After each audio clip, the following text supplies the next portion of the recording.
Welcome to the Cultaholic Wrestling Podcast. If you like a lot of wrestling on your YouTube, join our cult. Hello and welcome to the Cultaholic Wrestling Podcast. You are listening and watching the lovely, lovely, wide awake faces of Jack. Hello. Ross. Good morning, Maffew. That's all we want. And me. We hope you're all refreshed and ready for about 4.5 hours of wrestling discussion. No, there's no pay-per-view this week. It'll be a solid... My apologies. A solid 2:45, Yes, I reckon. 2:45. But we on the other hand, it felt like, I know we say every week, but on the NXTs and the Raws of the world, it felt like there was a lot of segments and a lot of stuff. Oh, I can't wait to get to it. We also want to thank all the people who've been sharing their Spotify The Unwrapped. wrapped. Oh. Wrapped or unwrapped? Well, Unwrapped. Wrapped. Wrapped. Wrapped. It is wrapped. I think it's It's wrapped. a lovely chicken wrap in musical form. Wrap chicken wrap, yeah. But that's what they say at work. I don't know what it Wrap means. chicken wrap. Yeah, is that another thing? Maybe with a chicken connoisseur and nobody else. Oh, that's the rate my takeaway, dude. But we appreciate doing that. I don't know why it's the start of December that those things come out. Usually it's the end of December, the end of the year. You'd but think so. What do I know? Marketing. But we appreciate all the people messaging, saying when they come up looking at retrospective, and it's like, I'm Jim. That's 10,000 hours of the Cultaholic Podcast. There's been some long I forget his name. hours. Let me get his name because he deserves a mention, this fella, because it was over 97,000 minutes. How including has listening to the that? Cultaholic Wrestling How's that Podcast. happened physically? Well, we all get the joke in there. That's, what, 5 podcasts? That's about. Wow, it's about. Hey, That's about Connor Divine 64 on Twitter. Oh, he no. sent me a picture in the DMs. Your top podcast was Cultaholic Wrestling. You listened to 156 episodes for a total of... Oh, sugar, I've pressed the wrong one. That's not the right one. I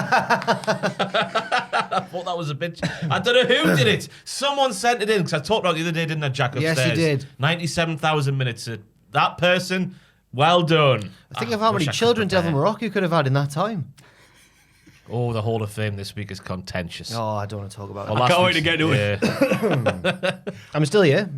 You For a are. start. Mhm. You are, but obviously we start off before that just to build hype and tension so you don't click away. Jack, how are you doing? I'm not too bad, Matthew. I'm a bit tired, but I'll get through. Me and Ross have got a full afternoon of recording after this, so I'm just gonna have to do it. I'm just gonna have to power on through. We only got half what I promised yesterday because I didn't realise there was Premier League action on last night. So I was like, "Am I bollocks staying in the office till like 9 o'clock? I'm gonna go home and watch Man United versus Arsenal." So we're only doing one of the two videos. I meant to ask when we do, without revealing too much, when we do the ones after this couple that one that we're doing today, when we do the ones after that, do you want me to help out? I feel like I should help out with the prep. If you want to, I'll help out with the That would preparation. be Don't worry. very much Right. appreciated. Anyway, Oh, aye. isn't that nice? Tier lists, Matthew, take a long time to research in some cases. I It was bet they tier do. list, yeah. People say YouTube's not a job.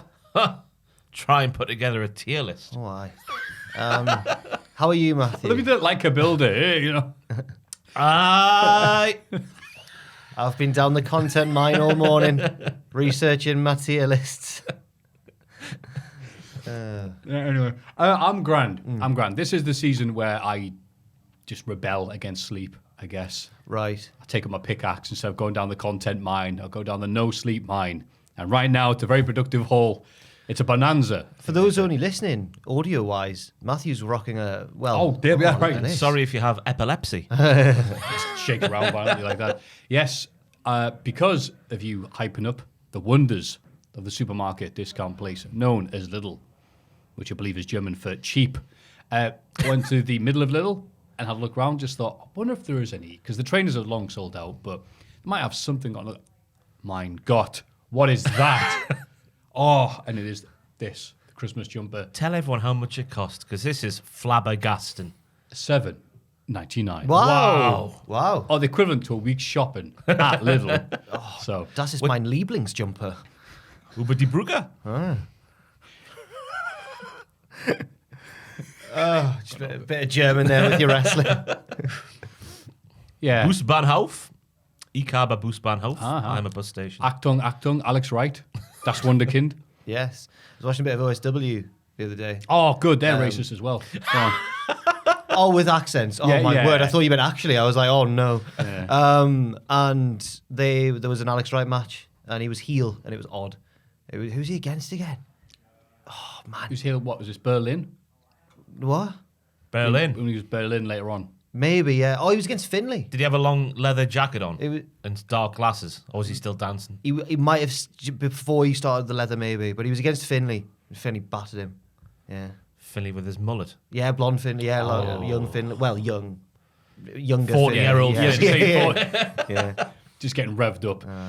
Have we asked Ross how are you, Ross? I'm fantastic, me. I was going to nominate this for the Hall of Fame, but I'll get out there now. I had a Hall of Fame worthy poo this morning. Just mention it anyway. Which, I'll just mention it. I've got no bones about talking about my bowel movements. I was on the toilet. I thought, 8:15 in the morning, plenty of time to do that, have a shower, go to work. It held me back a good 20 minutes, and I thought I was late for work, but then Jack rocked up a bit later, so I was like, phew! Yeah, lads, I do need to apologise this morning. I've had an absolute nightmare. In fairness, I will say that when I went to get in the shower, Owen was already in the shower, and Owen's normally just get in with him. He's jumping. Yeah. Well, I was going in the shower, but Owen was already there. Yeah. Like, you're that tired, you just got in and then you just open your eyes. No, I went to open Jack, the bathroom door and he'd locked it, and I was like, oh, God, right, okay, yeah. But I'm here now. It wasn't Owen's fault. If I'd really thought on, I should have got up earlier than him, and but I couldn't sleep last night, and yeah. Anyway, sorry. It was one of those craps, where you sort of break down a wall. You sort of have a tough start with a couple of dry ones, and then the floodgates open. I hope nobody... And they don't stop. I hope nobody sits down with a lovely meal to listen to this. Chippy tea. Bit of poo talk. We're all friends here. That's how you know you've bonded with someone. You can talk about your bowel movements. How was your last one, Maffew? Not great. When was it? It was a dud rating Meltzer gave it. It was 6 weeks ago. Yeah, I've got to tell myself not to eat those battered sausages. Right. But then, I consider myself a pretty not dumb person most of the time. As soon as I get hungry, it's that base instinct kicks in, just eat food. But I'm allergic to that. Doesn't matter, food. And so I had it, and it was lovely. On the way Going down. Yeah. Let us know what your poos were like at home. #Cultaholic Poo Talk. Oh, no. We're not making any Spotify list next week. Send us a picture. No. There was already that website. Don't rate my takeaway, but yeah, right. Yeah. Reminds me of Braun Strowman, because Braun Strowman had that app, didn't he? When he'd travel around the world with the WWE, and he'd check in every single time he was sat on the Thomas Crapper. Oh, would he? Aye. So you could see where he'd had a poo around the world. Oh. Nice little app, that, I think. All right, so it's not actually an app about crapping. Oh, yeah. I think that was the aim of the app, yeah. Oh. Just to mark down where you've had a poo around the world. How interesting, eh? Aye. I miss them already. So let's have a look at the start of Insomnia season. That's right, it's the news. Yes. So apparently there was a much worse plan for the Cleopatra Golden Egg angle. It's Survivor Series that was reportedly nixed. A much worse plan. As previously noted, is part of the lucrative deal with The Rock's newest Netflix movie, which is apparently the... how do they do it Netflix? The most watched that's ever, right. minutes-wise or something. Yeah. Oh. Netflix movie that they've ever Oh, put movie. out. Squid Game was a series, of Yeah, course. that's right. Crossovers. It was reported initially WWE wanted to involve the Golden Egg in the 24/7 championship scene. A plan a source described as much worse, with the stakes much lower. The teams associated with The Rock and Red Notice immediately said this idea wouldn't suffice. Yeah. So Vince McMahon's angle in the involvement in the angle ended up being used as a make good.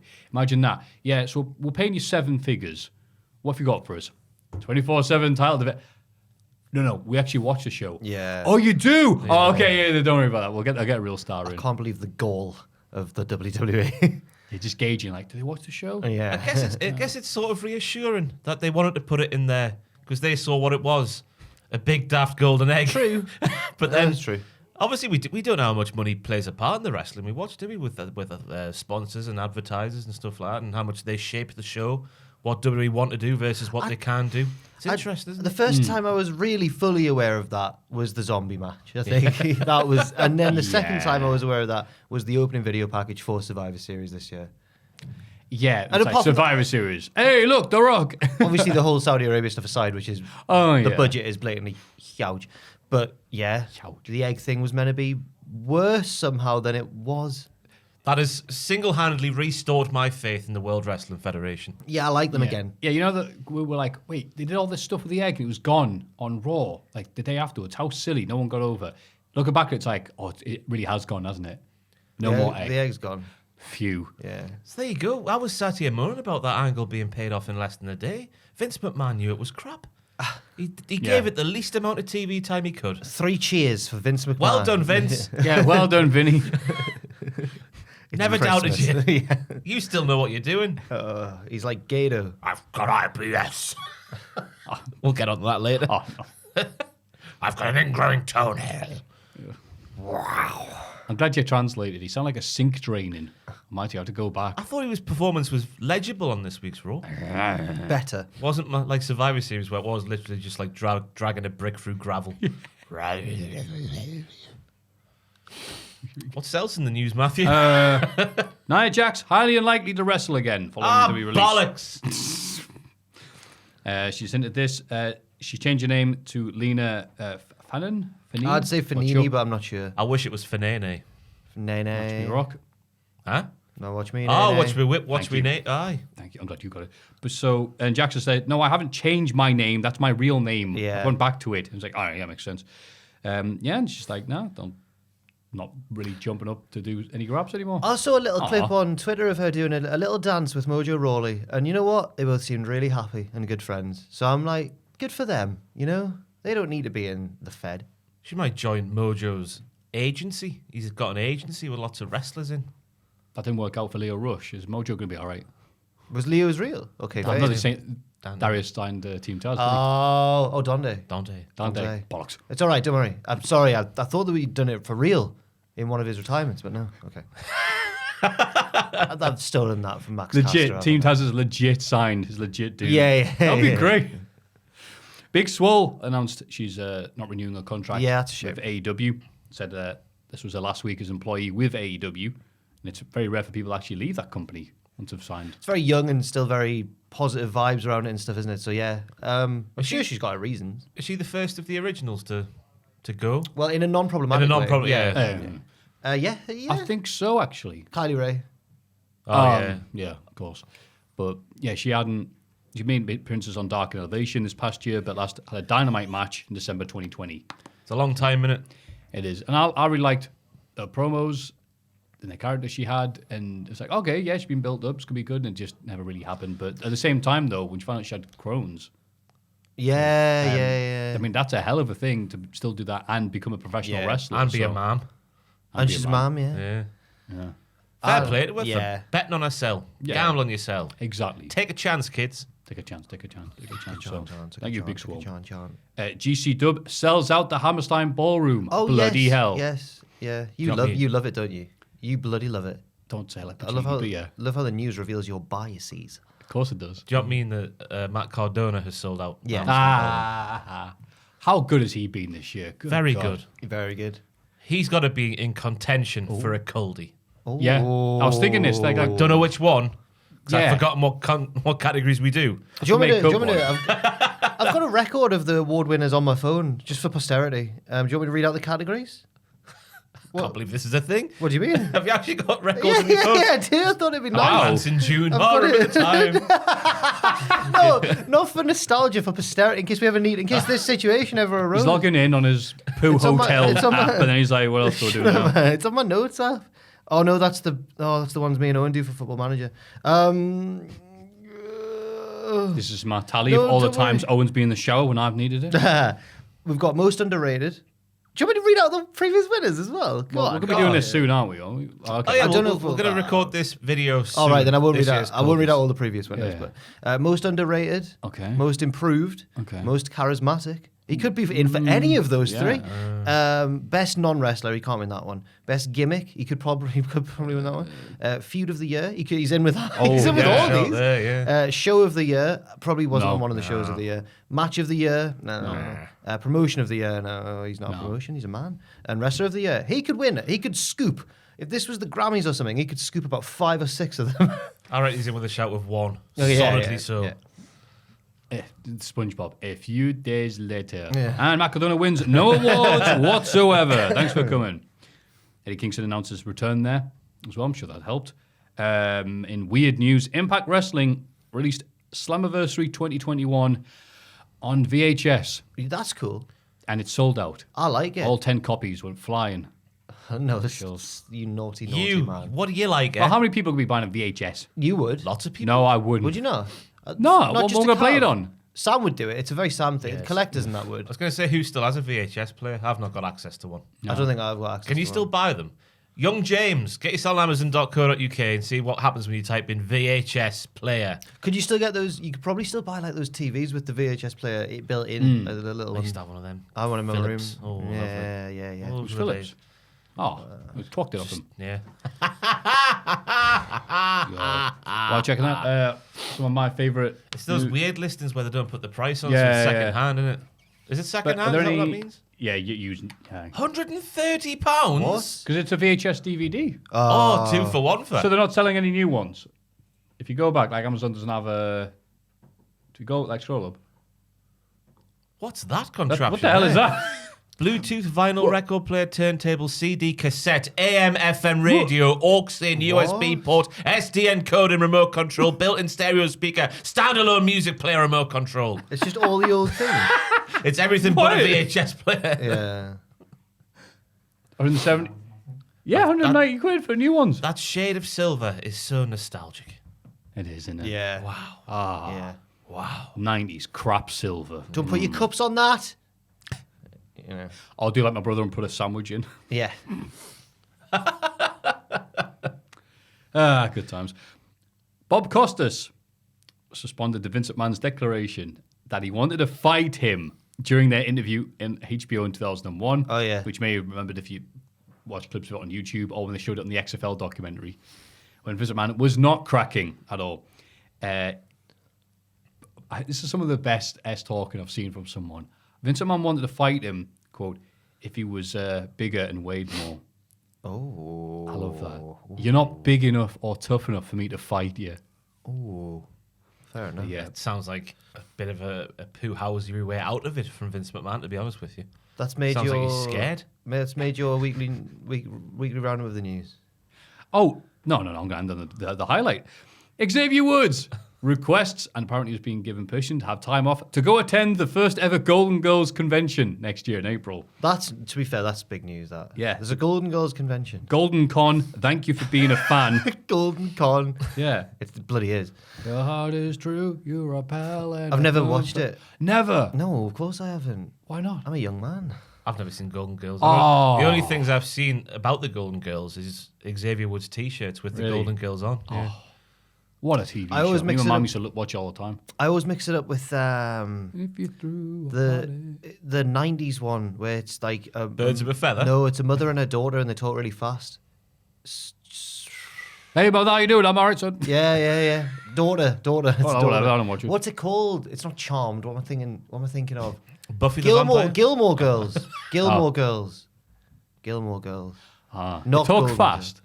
That's what I. What do you Yeah. mean? Whenever someone's like stuck it on, I've just been. I can't keep up with them. They talk so fast. Ah, The Gilmore Girls, not the Golden Girls though. no. So there's a convention. Yeah. Are they- First ever convention. Older ladies. Oh, they've got to be. They look old on they Xavier Woods t-shirts. They've got the perm dues and all Well, sorts. I didn't know when I was watching it as a kid. I thought they were all that old. Oh, no, is they're all like made up to look older. Oh. If they're the ones that are alive now are that old. Right. Okay. Got you. Yeah. Oh, well, that's fun for him. I'm glad he's going. Yeah. It's not fun for this podcast though, because I didn't even occur to me that you'd not know the Golden Girls. Nah. But that is the anticlimactic end of the news. Is the Okay. news really this light this week? Yeah. No, he's just selected his favourite ones. Aye. No, I mean the other things are. Well, we'll come on to them later. We've on. done No so sense in many news repeating videos stuff. this week. Yeah. The other thing would be AAA, Triple Mania. Rasia? I don't know what it is. I just remembered something I saw on Cultaholic.com, which was Go a on. huge news story where they revealed, or someone revealed, that Triple H is unlikely to leave WWE because That's he's what I part of mean, the like- McMahon family. Yeah. That's big news. Yeah, that's big earth-shattering Big news. state the obvious news. I fell out my chair when I read that headline. Don't you expose the people who gather our news? What for was it that. this week as well? Kurt Angle said that his matches with Shawn Michaels were very good. Really good. Yeah. Oh, I mean, We can exclusively reveal I'm gonna that need Kurt to- Angle thought I his don't know, matches were good. it's- I thought they were. I'm going to need to watch them again because I always thought I'm not going to bother. As the former editor-in-chief of that website, I'd take a step back and go, that's not news, that, and just write about something else.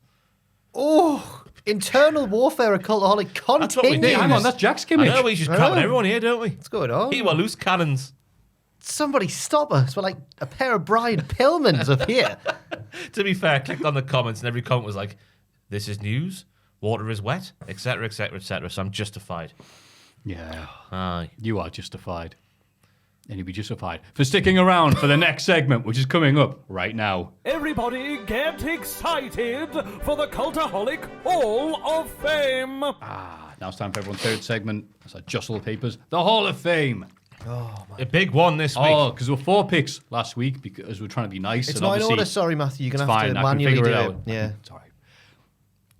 In 4th place, Richard, of course, Richard Tubman, the editor from Cultaholic Wrestling, a member of Met Row, 11%. Get in. Yeah, well done. Yeah. Yeah. Oh, good.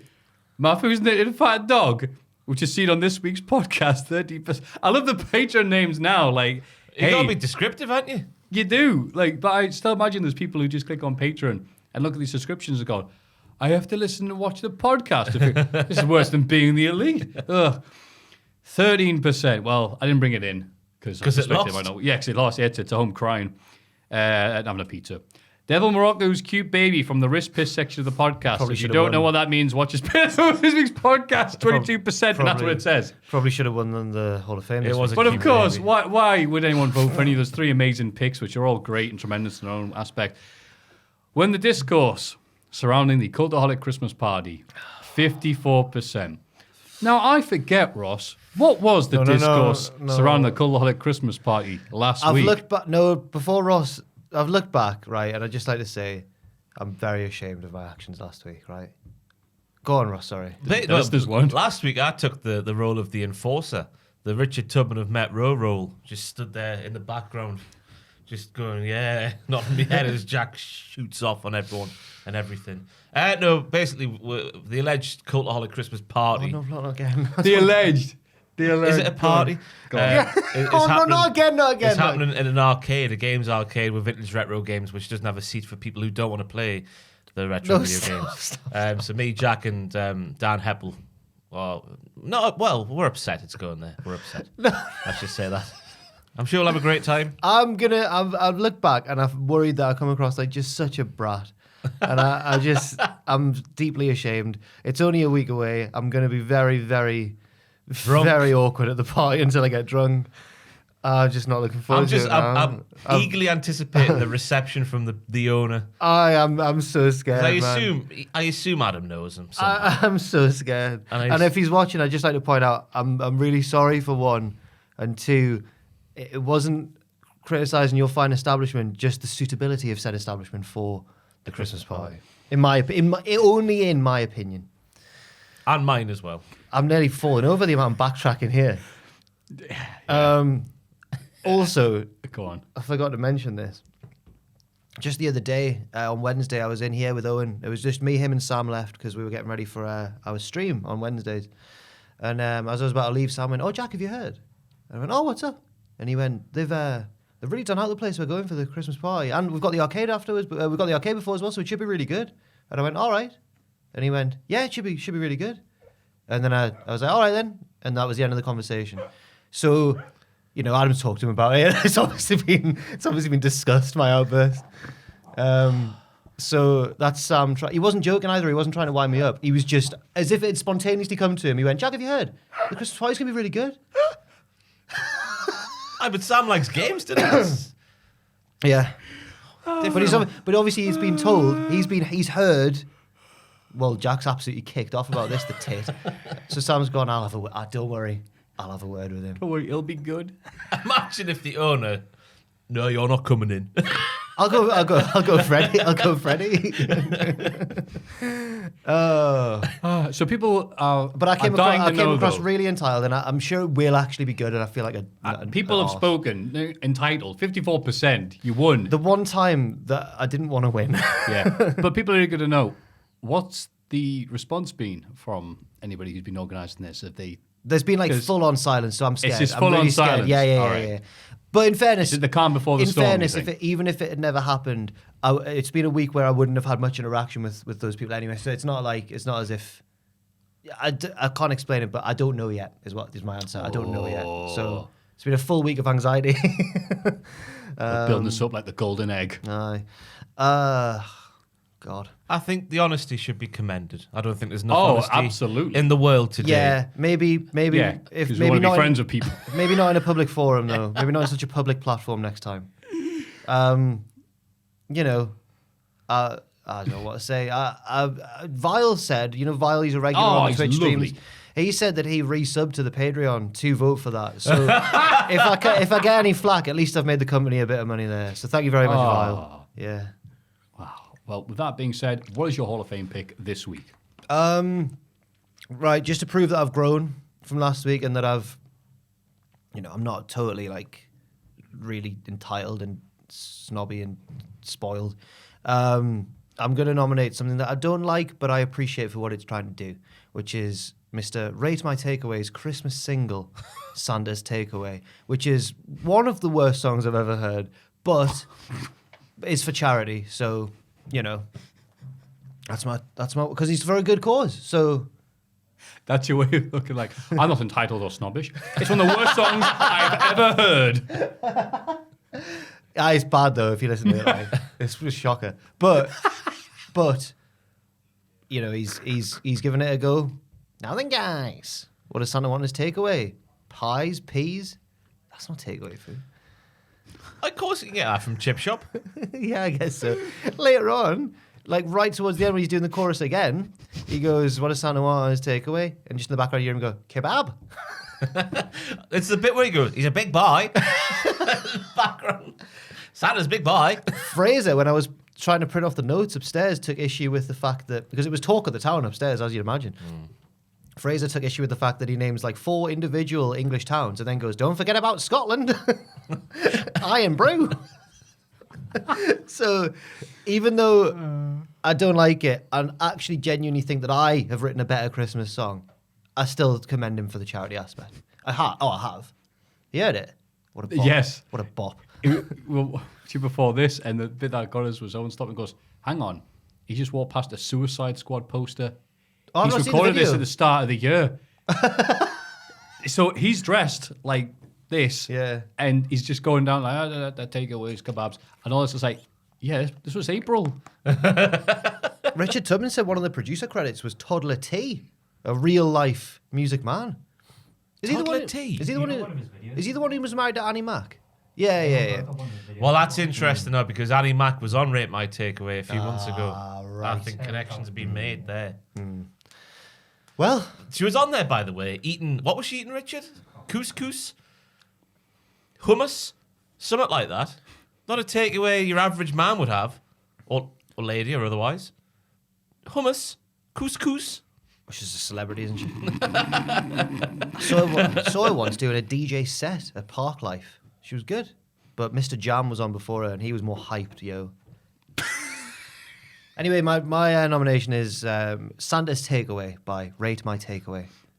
Oh, awesome. Thank you, Jack. To prove that, for a selfish reason, to prove how gracious I am. Hi, Lord Jack of Graciousville. I'm nominating this crap song to show. You're like a politician who's like, "No, I'm down. I love Oasis." Oh God! So who was this going on? Wait. Oh, you put Tubman in. Oh, so I'm before you. All right, cool. So I'm gonna go with. I'm not sure if I've done this before, but I have to do it again just to see. And we'll check. It's not on the big board. Our boiler's been broken for about 2 weeks. Oh. And it's all right because it's only, November/December time. So, that's fine. Don't need heat or anything like that. It got fixed this week. I was like, oh, thank God. And I had my first bath in some time. And I'd forgotten about the simple pleasures of just running yourself up. There's nothing better than having that night. It's frozen, it's cut, and it has been, by the way, people not in this area, in the northeast of England, stop shaking your head, or Scotland or wherever like that, there's been horrible storms. It's been cold. Yeah, there's been trees knocked down in my area. You should see the size of the tree that fell down my road. Right. My God, the root must be as wide as this room. Been ripped out the ground. It's incredible. There was deconstructed wheelie bin art in back alleys across Newcastle town. Yes. My wheelie bin's got to go on a speed awareness course. That's actually all right. I know you're doing the ironic laugh. I thought that was funny. That's all I've seen on Facebook this week. Yeah, I can't believe it. I want a trampoline. Why the bad jokes are told in a Macam accent? Right? Yeah. So it's like, oh no, great. Now we've got Hurricane Doylem running things. Storm Arwen. Yeah. And I'm like, oh no, what am I going to do? Hurricane. Oh, if the boiler's fixed, get in. So you come in, you cover the snow, your glasses messed up because that's what happens. You like run the hot water tap, hot water comes out. I'll have a bath. Oh, simple pleasure. And I wanted to put this on because I thought maybe you'd do that noise. Because I want to see if this is just a thing that you guys are saying or people who vote in the Patreon think of the same. Tweddle's Britain, the concept of the bath would be banned. Oh, banned. What? Banned. I think baths are disgusting. Sitting there in your own filth for 20 minutes, I couldn't think of anything worse. You get in the water to get clean. That's the best bit of it. Oh, you're sitting in your own poo and that just comes Wait, out hang your on. arse. Hang on. Whatever's happening between your legs as well. It's no, not for me, Jeff. Get in the shower. Have a nice hot shower. Get a suitable shower head with a good amount of pressure. Oh, yeah. Hold yourself down. That's what it should be. Holds myself down. Yeah. Yeah, That's how you view showers. I'm way more of a shower person than a bath person Yeah. as well. Yeah, I think the last time I had a bath was like when I was ill. And I just wanted to but that was like I've had only showers now for like upwards of 2 years. Wow, I think last time I had a bath, I shared it with my brother. that's how long ago that was. So I'm waiting for the joke. that one will linger for a bit. Weird that, isn't it, how parents put the kids in together. Yeah, just I for guess, efficiency, yeah. isn't it? Yeah. I suppose. It's also very dirty. Sharing bath water. Oh, Oh, disgusting. I once came back from Leeds Festival, just gross. It was a bad year. It was one of the rainy years, which makes everyone on social media laugh at the people who've gone way. Came back just like the worst one ever, and got home, and my mum was like, "Shower's broken." Had to have a bath after Leeds Festival, and it was awful. It was the worst. was it just gravy at that point? Yeah, it's awful. Well, I think I might have had two because I was like, "This is pointless. I need another one now." Anyway, I can't agree, but fair enough. That's crazy. I just view it as just filth water.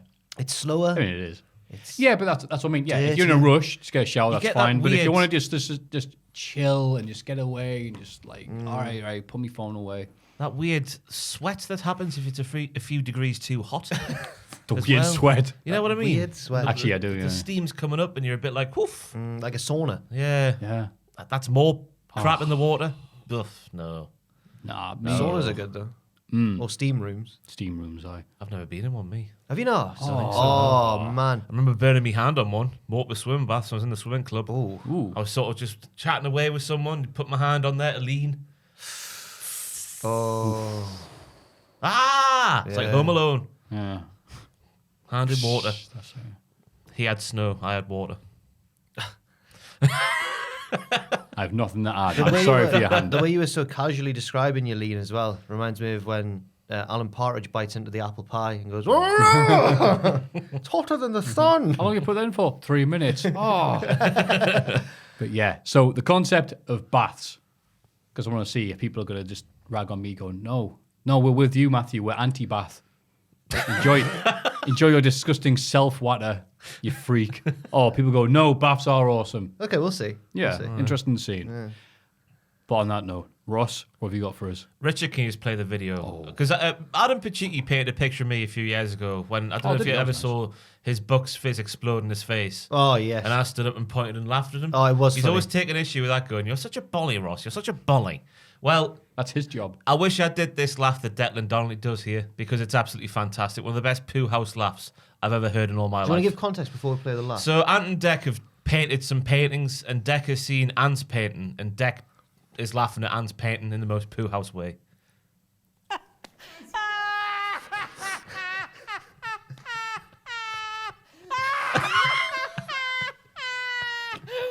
Oh, that'll do you. That's all it is. That's my Hall of Fame I wanted nomination. to hear him go. I wanted to hear him go. I've just had a peek at his. Yeah. Can you play that again, please?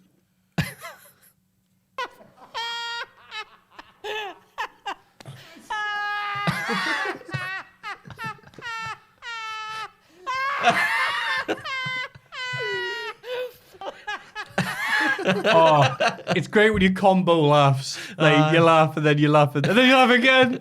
It's just the I was just scrolling through the old Instagram what's it called? Reels of the day, and that cropped up. Fantastic. I've seen probably should put this in rather than Babs, but there's the guy who's he's like, hi, can you film, say a little hello message to your friend overseas, and I'll just send them a video. He goes, all right. And it's just him. He goes, hello. And he's like bursts out laughing. It's like 2 minutes for him because he can't get past the word hello. He's like, hello. Well, some people aren't professionals in front of camera like we are, you know. Yeah. So, and Deck. Oh my God. Oh, come on. Claim to be from this region, do you? Huh? I've never heard of anybody northeastern mix up Ant and Deck. Even when they're sat the wrong way around. Aye. It's in James's Park. That's why they've got one. Ant and Deck. Oh, that's the name. But it was sat Deck and Ant. Like Lambert and Butler. Yeah, I'm just saying, you can't see Butler by himself. I'm going to go, oh, it's it's not. I wrote their names on the back of a cigarette packet. Benson Edges and Mike Bassett. Oh, yeah. Fantastic. Mike and Bassett. Davy Benson and whatever Hedges. What a film. Marks and Spencer. What anyway. a film. Wow. By the way, and I'm going to get pelters for this probably, but people keep on recommending Ted Lasso to me. I've got no interest in watching Ted Lasso. I've seen a couple of adverts for it, and it just appears to be American man doesn't quite understand what football is. Thank you. Hilarity ensues. Exactly. Oh my God, the ball is round. Upstairs. Oh, that sounds great. And it? And not orange and rugby ball. The fans will all be going like, it's the team isn't, I don't think it's based on Crystal Palace, but it's like a southern team. They shot it around Selhurst Park and stuff. So his fans going, wanker, wanker. And he goes like, what are they saying? What is a wanker? Is that a good thing? And they're like, no, Ted, no. Oh, they know. I'll never forget Chris Jericho calling everyone Newcastle wankers at the Telly West Arena at a live event back in the day. Then he crapped on Sir Bobby Robson as well. Ooh. Did he?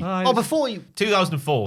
Before he died. Yeah. But that'd be even worse. But but what did he say about War Bobby? I can't remember exactly what he said. Had he just been sacked? No, I think it was just before. I think it was just before. But he called everyone Newcastle wankers and then just said something bad about Bobby Robson. It's a good job that wasn't doing the rounds. He was in Newcastle last week. Down the pub down the road. He needs to stop. The pub down the road. He needs to stop. I love it if he went in quite intricately. He needs to start playing 5 at the back with wing backs quite high up the pitch. So Bobby's stuck in the path. Oh, Richard, go on Jericho's Instagram, will you? Or Twitter, whatever will load up. His trek around Newcastle this week is absolutely fantastic. Oh my God, did he? It is bloody fantastic. Oh yeah, wait until you see the places that he went. So to put some context on, Fozzy were in our great city this week, and Chris Jericho was sightseeing around Newcastle city centre. Jericho was also on Dynamite. With fair play to him for on the same back. day, yeah. How we got from Newcastle to where was it? I don't know. Backstage in Atlanta. Might have to be Instagram, Richard. Might have to be Instagram. But anyway, Fozzy were in Newcastle on Wednesday. And obviously beforehand, Chris Jericho was doing some sightseeing around Newcastle upon Tyne. And we'll see the 3 pictures he put on social media. There you are, Richard. That's the Get ready, Matthew. Down, middle one. Down, in the middle. There you go. So you can see him just in front of the Tyne Bridge there. We'll wait until it gets on the screen so people can see what's going on. 3 yards away from where the band were playing. There we go. So he was playing at the Riverside, which is on the quayside anyway, which is that's him in the middle, by the way. 10 yards to his right, it'll be the car park for the Riverside. So if you click on that, Richard, and then flick over to the next picture, it's not going to let him log in. Yeah. Oh, bloody hell. We should come prepared. Just zoom in. Zoom in on the thumbnail. No, he needs to then scroll across. So we're not to show you doing the it different then? places. No, I'll sign in. Oh, he's signing in? I'll switch to the other screen. Oh. I'll sign in. What do you want to talk about while he's signing in? Did anyone know anybody who went to Fozzy? I did. I got offered a ticket because someone's brother dropped out, and I just said, it's a no for me. But has anyone heard whether it was good or not? No. I know someone who knows someone who went and put it like on the Instagram story, and then not the person who went because they had a good time, but the middle person between me and this person said to me, didn't sound good. Now that's not my opinion. That's the opinion of the person I know, and not the person who went. I also know the sound guy who got a like from Jericho on his Instagram for taking a picture behind the sound desk. So that was good. Well done, Phil. I saw the tour bus on the way home. Big bus.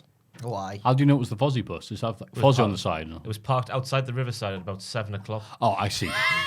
So, imagine if someone else just rocked up full of Fozzy goes, here we go, right. So Chris Jericho's gig was happening about 10 yards to his right. Matthew, remember where he is there, right? Yeah. Now, go to the next picture. This is his jaunt around Newcastle. Oh, yeah. He's outside Wetherspoons. That is the Quayside Wetherspoons. Just a minute away. 10 yards to his left now. So the Riverside's now 20 yards away. But might I add, if you can get a seat out the smaller front bit, I love it. Yeah. Lovely little bit. You can He's see the getting- river. yeah, He's Yeah. getting his steps in. So then think of the third picture on his Watch jaunt out. around Go on, Newcastle. go on. He's in the same place for the first time. To track his walk, he's gone from Riverside, 10 yards to the Quayside, 10 yards to the Quayside Spoon's door, then 20 yards further down to a bit more of the Quayside. He took in Great the day. sights. Great day wandering around beautiful Newcastle. Yeah. Now, The 2 minutes. people must think that Newcastle, the shape of the city, is just along the river. Yeah. Like, it's just- It's like Venice. yeah. Oh, that's awesome. Right. There we go. That was. And he was thinking he was going to pull the wool over people's eyes. No. But no, we'll expose the truth, Chris. You wanted to be all over the place. You should have been at one at the Quayside for certain, one Oh, at the yeah. Monument, one at St James's Park probably. Yeah. That's near the Monument. But, Yeah. you know, a different thing. One at... Exhibition Park. Yeah, one in Exeter Park. one in Scotswood. Little and Swalwell. Yeah. Oh, dear. Right. I also like on Instagram, it's like, picture Jericho just posing outside of an empty pub and it's like, Halloween official. Yeah, great. Hey, what? I wonder if he went in. Imagine seeing Jericho and Spoons. No, he'd have got a rider, won't he? He'd have got people to bring things to him. Aye. Yeah. 'Cause you can't get Grey Goose and Spoons. Imagine you get Grey Goose and Spoons. I reckon the Can I rest have of a it... little bit of the bubbly? What? Never mind. Pint of John Smith's for you there, Chris. That's the only bubbly round here. That was almost... If it was a little bit gentler, that was almost Steve Bruce. Hey, the bubbly there for you, Chris. Hey, that Quayside Spoons has got previous when it comes to wrestlers of a big stand as well. Who? War Geordie Pack Oh... was spotted in there during his hiatus away from the wrestling world in 2017. I'm sure many Yeah, Newcastle establishments have been frequented by Pac, though. yeah, in his pants, Yeah. in his gear. He's going for a pint in his wrestling trunks. Aye. I'll stop talking now, Matthew. You want to move on, don't you? Uh, I can see you're eager. You can't wait for the This Week in Wrestling section, can't you? This has been another good Hall of Fame, though. I feel like this has been another strong segment. It certainly has. We've been really hitting the highs recently with the Hall of Fame. That's a spirit, Jack. Yes, yeah. That's well said after you expressed regret and remorse for what you said last week. I'm still waiting for some form of backlash. Like. But people are looking forward to it. They're also looking forward to going to patreon.com/Cultaholic and voting for one of the 3 fabulous picks, which are Rate My Takeaways, Sanders takeaway. Santa's Takeaway, that's the name of the song. Yeah. Fantastic. The concept of baths. The concept of baths, not just baths. Yeah, people might think it's you doing it. Yeah, Yeah, get a chance of winning. No, less so. Anyway, And Deck's amazing laugh. Yes. Can I put it like that? Pooh House Laugh. Pooh House. Deck's Seen in- amazing poo house laugh. Seen in video form on the Hall of Fame section of the podcast. Please watch it. Oh, you can't be. How much is he allowed to put? How much is he allowed to put on the description? P.S. Yeah. This is Ross's pick, so make sure you pick it. I can't wait. Kind of had Devil Morocco last week saying the last time he was nominated, it wasn't descriptive enough. I put the description in. I'm being lambasted again. I feel like What a tough spot this is, being the I know. It's a thankless task. I honestly feel like if last week's vote proves anything, it's that actually often they do watch the podcast because they wouldn't have known what that meant if they hadn't, watched it. The one that It must have been a hot topic on the Discord. Oh no! Have you seen the recent hot topic on the Discord? No. I can't believe it's taken them you. so long to get to this point. Which member of Cultaholic would you sleep with? Really? Yeah, you got a fair few. which Aye. teenage Aye, boy? more than I did. I was Yes! Yes! Lots of teenage boys want to sleep with you, Matthew. Get it! Yay! It's a win.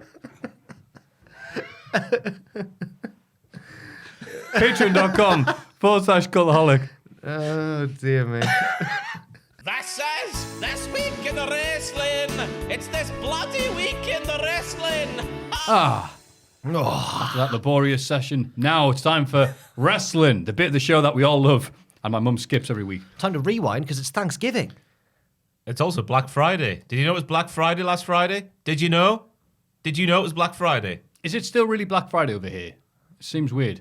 You get Black Friday, then Cyber Monday, then they go, ooh, we've extended our Cyber Monday Yes, right. sales. It's Black Friday week. Yeah, they're going to come up with new names. Taboo Tuesday. But Have you seen, by the way, the excellent video online of a guy saying this is every British advert these days, and it's him going, "Here's one for the dreamers, the schemers, yes, I have seen the that. coffee creamers, the good times, Yeah. and the bad times, the don't tell dad time." It's really good. Yeah. I like the brief times I've watched like adverts in this country. I've seen it for the first time. I'm going, all right, see if I can guess what this is. And there are ones like this, like the lads, the granddads, the mums, the kids coming together, and there's like aerial, like noise in the background. Yeah, McDonald's. You're like, Yeah. that was it, was it? It was almost like, it's been a tough year. That's why. And I just don't want to be reminded how bad a year it's been. If you had a bad year, yeah, we can get through this. Or bad Get a loan bad today. Bad 2 years. It's Yeah. been so long. That's been. Anyway, sorry. It's been a long, the podcast. Aye. I have the mailbag bits. That's bad. SmackDown. Kayla Braxton opens the show to talk about the rumors of Brock Lesnar's suspension being lifted. Reigns and Heyman interrupt, and Heyman tells her to go and find some real news. Yes. She's talking to Cultaholic. Roman talks about the Black Friday Battle Royal. I can make those jibes. Oh, yeah, you're right. So Ross has written here. in a You're not pen. allowed. Ross has drawn here a picture of my face for some reason and some willies. All right. Roman talks about the Black Friday Battle Royal to crown a new number one contender and says it doesn't matter because he can beat anyone. Later backstage, Heyman pressures Kayla to find out if the Lesnar news is true. So what I took from this, Heyman's being Billy Big Bollocks in front of Roman. Going, go and find some real news, Kayla. But backstage, he's like, it's not true, right? Lesnar's not going to actually get a suspension lifted. How did Paul know that Brock has a new phone as well, huh? Oh, Huh? still in You wouldn't touch know with that it. unless you were trying to contact the old phone, would you? Would you? No. Also, interesting that Roman said, when my days are done around here, which could be sooner rather than later. And I know that was part of the wrestling news just at the arse end of last week, that he might be going to Hollywood. Hollywood. Hollywood. Would he leave wrestling for Hollywood? I mean, he would obviously give If it he a go. does. But would he? He was not. I mean, he's not The Rock. He could be. Not yet. He could be. The Rock was a tooth fairy once upon a time. Tell you what, Roman's really good. Obviously, really, really good. But The Rock's like one of the most charismatic wrestlers ever. I mean, maybe. I mean, but Roman does look fantastic. So you know. Yeah, would we're all help. forgetting. Yeah, maybe he can't act that great, but he is sex on legs. Yes, he is. Yes. He can act good as well. Yeah, he can. But act- he can do a role. But in terms of, I'm actually, to be fair, he has been in films before, hasn't he? So yeah, okay. He could do the Jason Statham role, but with hair.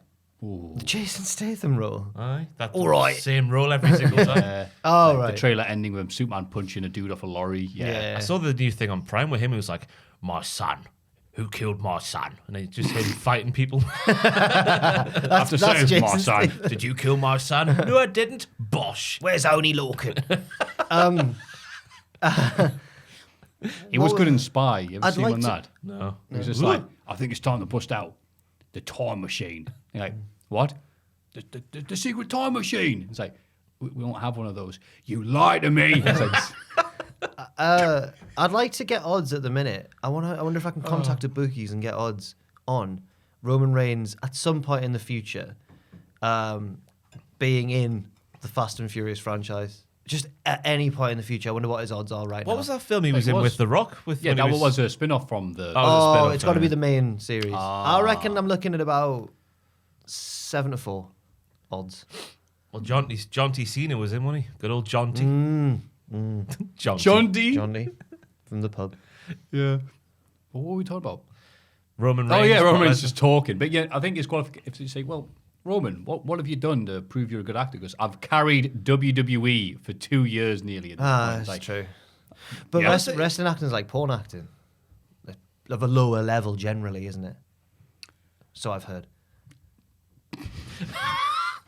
I mean... Drew McIntyre and Jeff Hardy team up to beat Happy Corbin and Madcap Moss. God, don't these names read like the little mascots for McDonald's? Oh no, Madcap Moss is here to steal my fries. Don't worry, here's Happy Corbin to take them.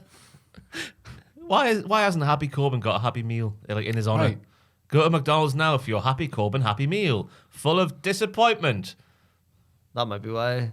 remember I hasn't got one. Well, I didn't have much to say about this. It was a match. house show tag team match for me. I like the finish with the Claymore and the Swanton Bombington.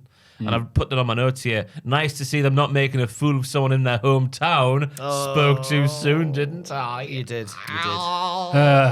Were More on that later. Were they, it was Jeff Jeff Hardy, Hardy, wasn't yeah. it? Yeah, they were in North Kakalaki. Yes, That's right. Kakalaki. I like how they say it. That's the default name for that place now. Ridge Holland faces Cesaro with Sheamus on guest commentary. Holland dominates, but Cesaro rolls him up for the win. Oh, Now then, Cesaro this got is a win. shocking. Because this is Ridge Holland we're speaking about here. Yeah. And not only did he lose to Cesaro, he then got hoofed out the Battle Royal by Cesaro, a twofer, on the same show. Not a good sign. he's had a bad night. He has had a bad night. That doesn't mean he can't come back from this. Look, they're building up. He's got to prove he's better than Cesaro. He's not better. No one's better than Cesaro. We know that, but now it's like, oh yeah, you're right. I have to try now. I'm going to actually remember to do the move of the week this week. Good, because I've got my move of the week. In the running was the chop block Ridge did to Cesaro's thigh, but somehow it sent Cesaro flying in the air. I couldn't work it out, me. What's happened there? It was incredible. Incroyable. Rick Boogs takes on Angel in a Thanksgiving leftover throwdown. Thanksgiving left. It's everyone's favorite stipulation. Yay! We know what time of the year it is. Humberto plays Boo's guitar to distract him, but so Nakamura sweeps his leg and he falls through a table of leftovers. I've undersold that there. The table bump was actually sure? very brutal looking. Oh, okay. Because he runs in from behind while he's playing the guitar, and then he proper goes for it. Yeah. Fair play to Humberto. This was the match where I saw your point about Pat on commentary. Oh, being too... yeah. He gets like this during Boogs stuff. Yeah, it makes sense when it's Nakamura and Boogs, I guess. What was he doing? Just too much of it? Just too much of that for me, yeah, just for my liking. It's too much.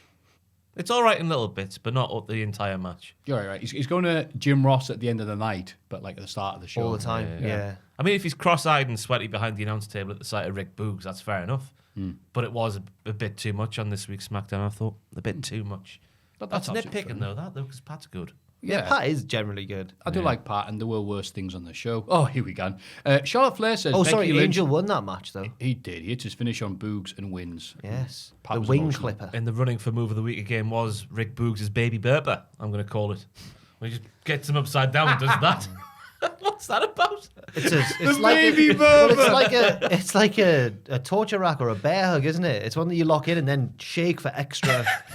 But why doesn't he just? He just does But that. when- The last, But bit, what I- bit of the ketchup out the bottle. What I think is, obviously, I know why in real life they don't do it, but in kayfabe, once you've got them like that, drop them on the head, drop them directly down on the head, and you'll win every match ever. You know. Charlotte Flair says Becky Lynch had to cheat to beat her at Survivor Series and says she's still the most dominant woman in WWE. Yeah, fair enough. Tony Storm interrupts and they argue. Charlotte attacks and they end up outside the ring where, yes, there's even more Thanksgiving stuff It's lying left around. over from the last match. It's a leftover Don't worry. leftovers. Yeah. Leftover inception. Where Charlotte throws a delicious pie into Tony's face. A delicious pie. I've put delicious pie. Yeah. It must have been so delicious. Tony's like, oh, this is really nice, this, because she doesn't do anything. Yeah. Just stands there looking gormless. So Charlotte hits her with a second delicious pie. Tony still doesn't do anything, and Charlotte Flair walks away going, ha ha ha, nice one, Tony. Crap. It's one of those Why did segments they- that pisses you off about Charlotte Flair because you know it's not her doing the booking, but it's always just heavily in her favour. She comes out there and she says that Becky cheated at Survivor Series. I'm not bothered because she cheated. She can't beat me properly. Well, yeah, I guess she's right because Becky held the ropes, and then that happened with Toni Storm. I'd understand if the heel pied the baby face and then evaded the face's wrath. Yeah. Like got out the ring. Yeah. Or like got in the ring and out the other side or whatever. But they were stood right next to each other and Tony just went, I'm gonna start. I reckon Charlotte Flair threatened to quit backstage if she got pied in the face. Therefore, Toni pied Storm back. was backed into a corner. I actually read that same thing, Ross. I said Yeah. they're supposed to exchange pies at the same time. Tony dropped her pie. Tony dropped her pie, and then Charlotte threw the pie at Tony's oh, face. that is very, very good. Very And backstage, Sasha Banks was crying good. On the floor. on the floor, and people had to walk over her awkwardly. And even though Becky Lynch wasn't at work that night, she came backstage anyway and shouted at Vince McMahon. Yeah. I like the name for the segment as well. Flair for the dramatic. That's Oh. what came out of the thing. Oh. Sorry. Oh, man. Come on, WWE. But yeah, just Flair for the dramatic. it was one of those segments that was like it's all in Charlotte Flair's favor, and it didn't have to be. It just annoys you. That's true. Yeah, I'm with you on everything. Someone gets hit with a pie in the face. All right, them's fighting words. Let's fight. Getting hit with a pace in his way. Well, she said on Oh top. no, my connection to the game's been Although, lost on the internet. To be fair, Thunder. my mum didn't fight back after Paul Trickle did the same. Imagine if she'd I really fought. haven't. Well, my mate had a story when I went to see the Trickle Brothers, and he'd taken his sons or something. So he said. And so Paul and Barry are going through the crowd, like throwing stuff and like bog roll and sweets or whatever, and then Paul said, Oh, I thought you said Bovril. about the gravy and, you know, Have piping that, hot. kids. Go on. Boiling Bovril. Yeah. His faces are melting. And he goes, looks at the thing, goes, you're a bit old to be here, aren't you? And apparently, I caught him, he looked around at him and went, I should say the same to you. I hope that's Say some true. bog roll right on. I hope that's true. I'm sure. Needless to say, I had the last laugh. So, yeah. Yeah, great. This is Tony Storm, a.k.a. European Goldberg, as I've said many times before. Didn't used to lose any match, and now he's getting pie in the face. I should Crap. point out, she did kind of explain on Talking Smack why she didn't do anything. Because she doesn't get embarrassed. She looked pretty embarrassed. She looked fuming. I hate it so much. We see another, Xia Li comic book vignette, this time about protecting her brother when they were at school. She is the protector. Two murders. Starring Jason Two Statham murders. and Roman Reigns. Two murders to her name now. The landlord's been seen off. Oh, and she now, murdered the bully. And now the bully. Did she murder That's him? what I took from it. That she saw him Oh. off. She's Yeah. the protector. Yeah. It's a bad thing to she just- confess to murder on national TV. Didn't he come back to my town? Unless she did that sort of thing. If it's in comic book vignette form, though, is it then like saying you murdered someone on a 90s West Coast hip hop track? Does it actually mean you have or not? That is a lovely And can way that of be used putting in that. court? Yeah. Xia Li is Tupac, is what I'm saying. Yeah. I don't know where it's going, but I do like the build up to this because it is done like nothing else on TV right now. I'm just trying to stack Tell you what, up the there. best No, thing, I think it's the unique. best thing on SmackDown this week we've skimmed over. It was the bit backstage with Paul and Adam Pearce. Oh, I don't sorry. think it's coming up. And it was like it didn't say earlier today or anything. It was a live conversation. And then midway through, Paul says like, "Oh, remember what Brock Lesnar did to you?"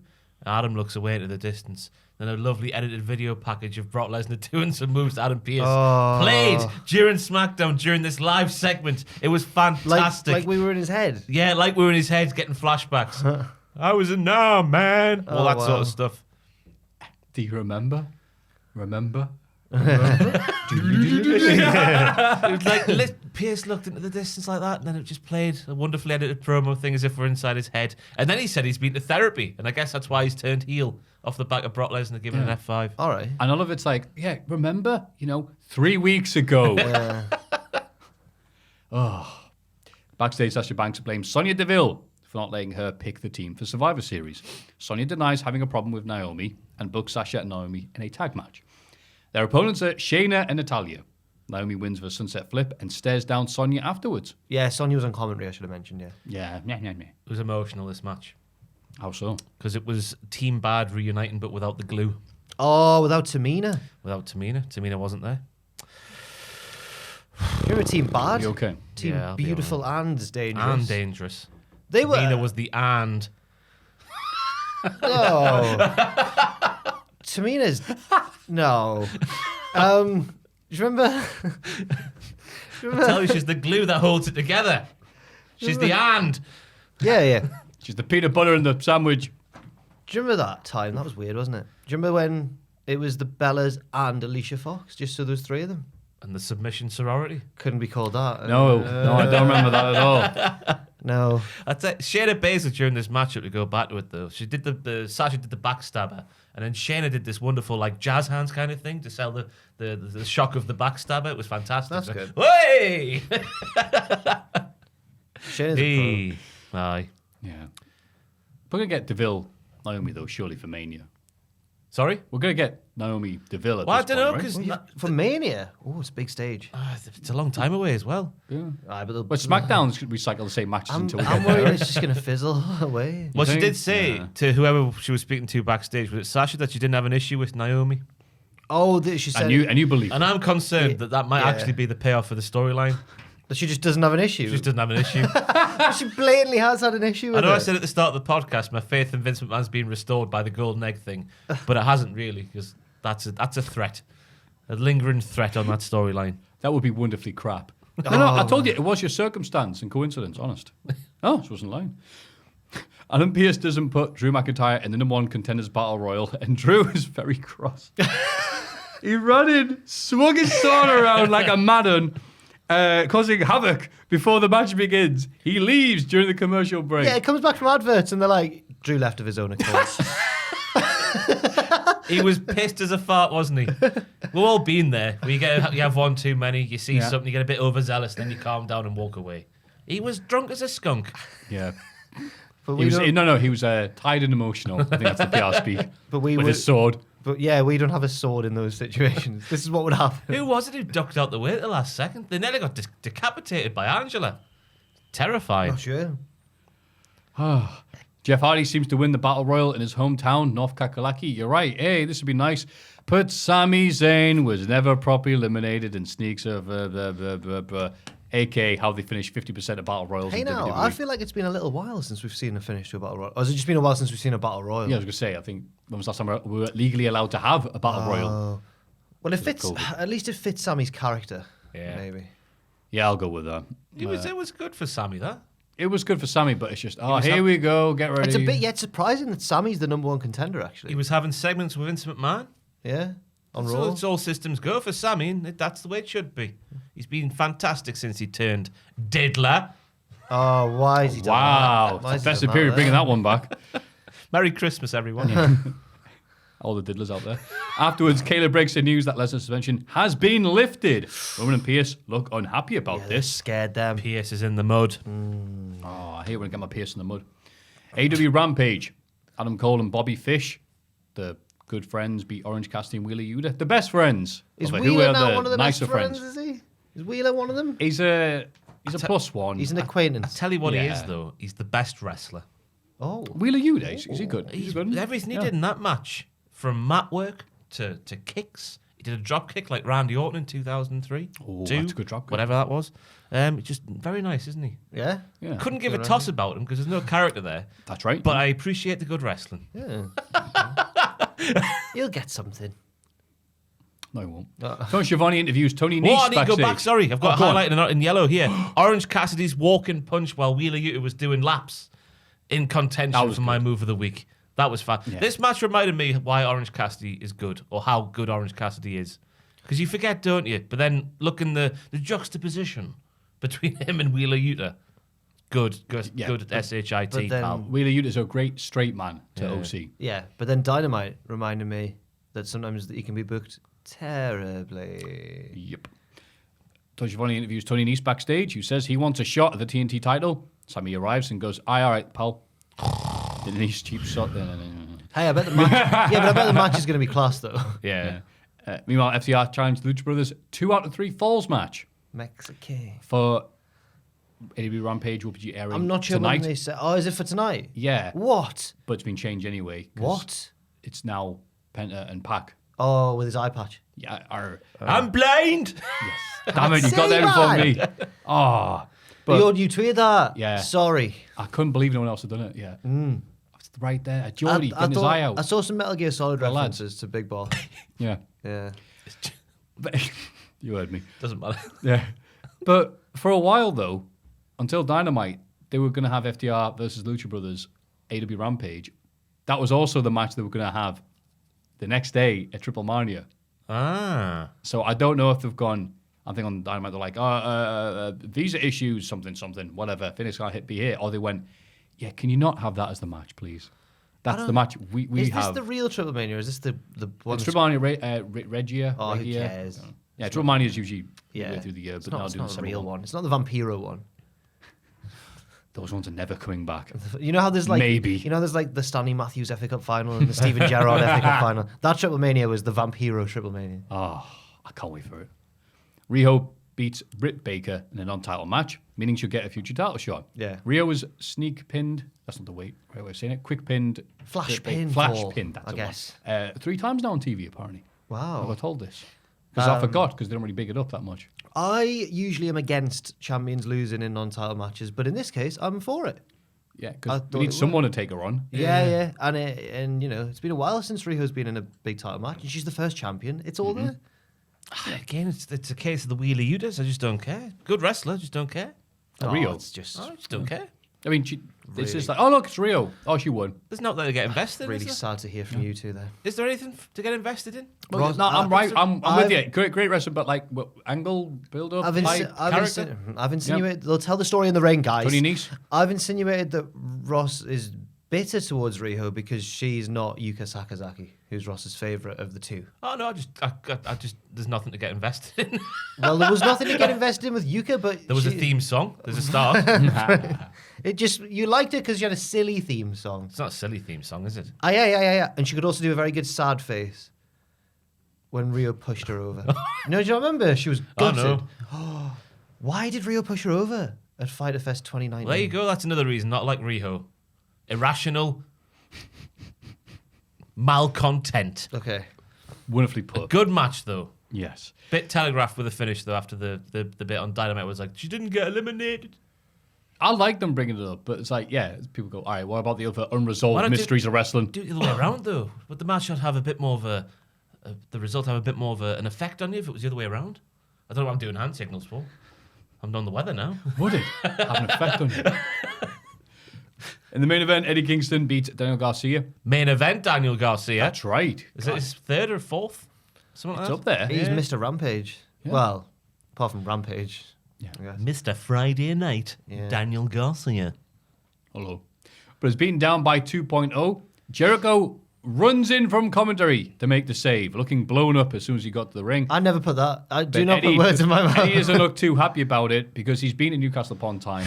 He's Newcastle wrestled upon what? at that very Eddie Kingston Oh, you said this yesterday. Newcastle upon what? upon time. He changed it from What do you think I said? time first. That's a time. You did. Or T-I-M-E. We'll go back. We'll VAR it when this comes out. We'll see.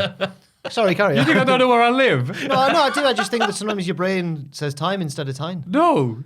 Well, we'll see. We'll go. We'll wait until it comes out. We'll wait. Newcastle under time. Upon. Yeah, it's upon, not under. That's down south. That's Line, down line. south. We'll see when it comes out. My brain literally can't even process the idea of saying that incorrectly. Okay, fair Trying enough, to say then. the All incorrect right, thing that's even okay. more incorrectly. Okay.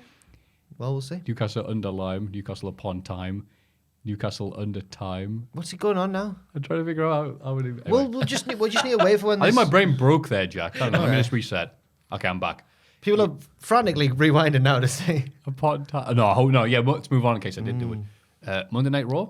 Oh, can I speak about why? There we go. Jericho said on Dynamite, didn't he, during his live interview on Dynamite in the arena, live in the arena, Yeah. that he got involved because of Squarehead. Yeah, he's trying to get 2.0 that fella. over. Yeah. great. Yeah. Why? Just because Because that's all Jericho knows how to do is that one go. little backstage thing. Yeah. Well, they need to. It's just kind of a lazy. It's a shoehorning, isn't it? It's a shoehorning. It's a cake. It's a shoe. I saw a thing on Reddit this week saying that we were one of the YouTube channels that just licks AEW's arse and then just says everything WWE does is bad. No. Watch this segment and say that again, you little bitch. Dude, it's I did see a comment, to be fair, which had a fair few upvotes going, like to say that Cultaholic or like that is laughable. So that's nice that someone's paying attention. yeah. But that bitch who made that Reddit thread, you bitch, eh? I can cut promos like wrestler. Wait, that was a Reddit thread even, not just a comment. No, big thread, aye. Cultaholic big up AEW. They were like, can you recommend me an unbiased YouTube channel that's not like, oh, WWE bad, AEW good? so no. Say that again, bitch. Wait a minute, an unbiased one that says, Yeah. oh, whatever. I can't get my head around that. Bitch. You have fun with your eggs and your. You virgin bitch. See me outside. How about that? That's how it goes, is it? Catch me outside, isn't it? How about that? Yeah. 2016 again. Yeah, there we go. The memes good of old that, days. yeah. Monday Night Raw.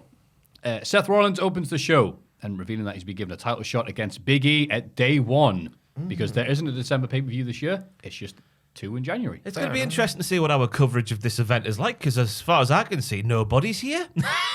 No, I think I've preemptively agreed to do what happened out that night. Oh, fair enough. Yeah. I'm not going to be here. Oh, I'll be hungover. No, day one. Hang on. It'll be Wee Fat Dog and Puppet Jack doing the live stream. I mean, it's. We'll mention it when we do. When we talk about NXT, but it's WarGames this weekend. This week? Oh my! Yeah. I had no idea. Did you not? No. Did you not watch NXT? Yeah, I did. It was just the And go. you still didn't know. It was a very go home show. Anyway, yeah, Finn Balor interrupts and attacks Seth to avenge last week's beatdown.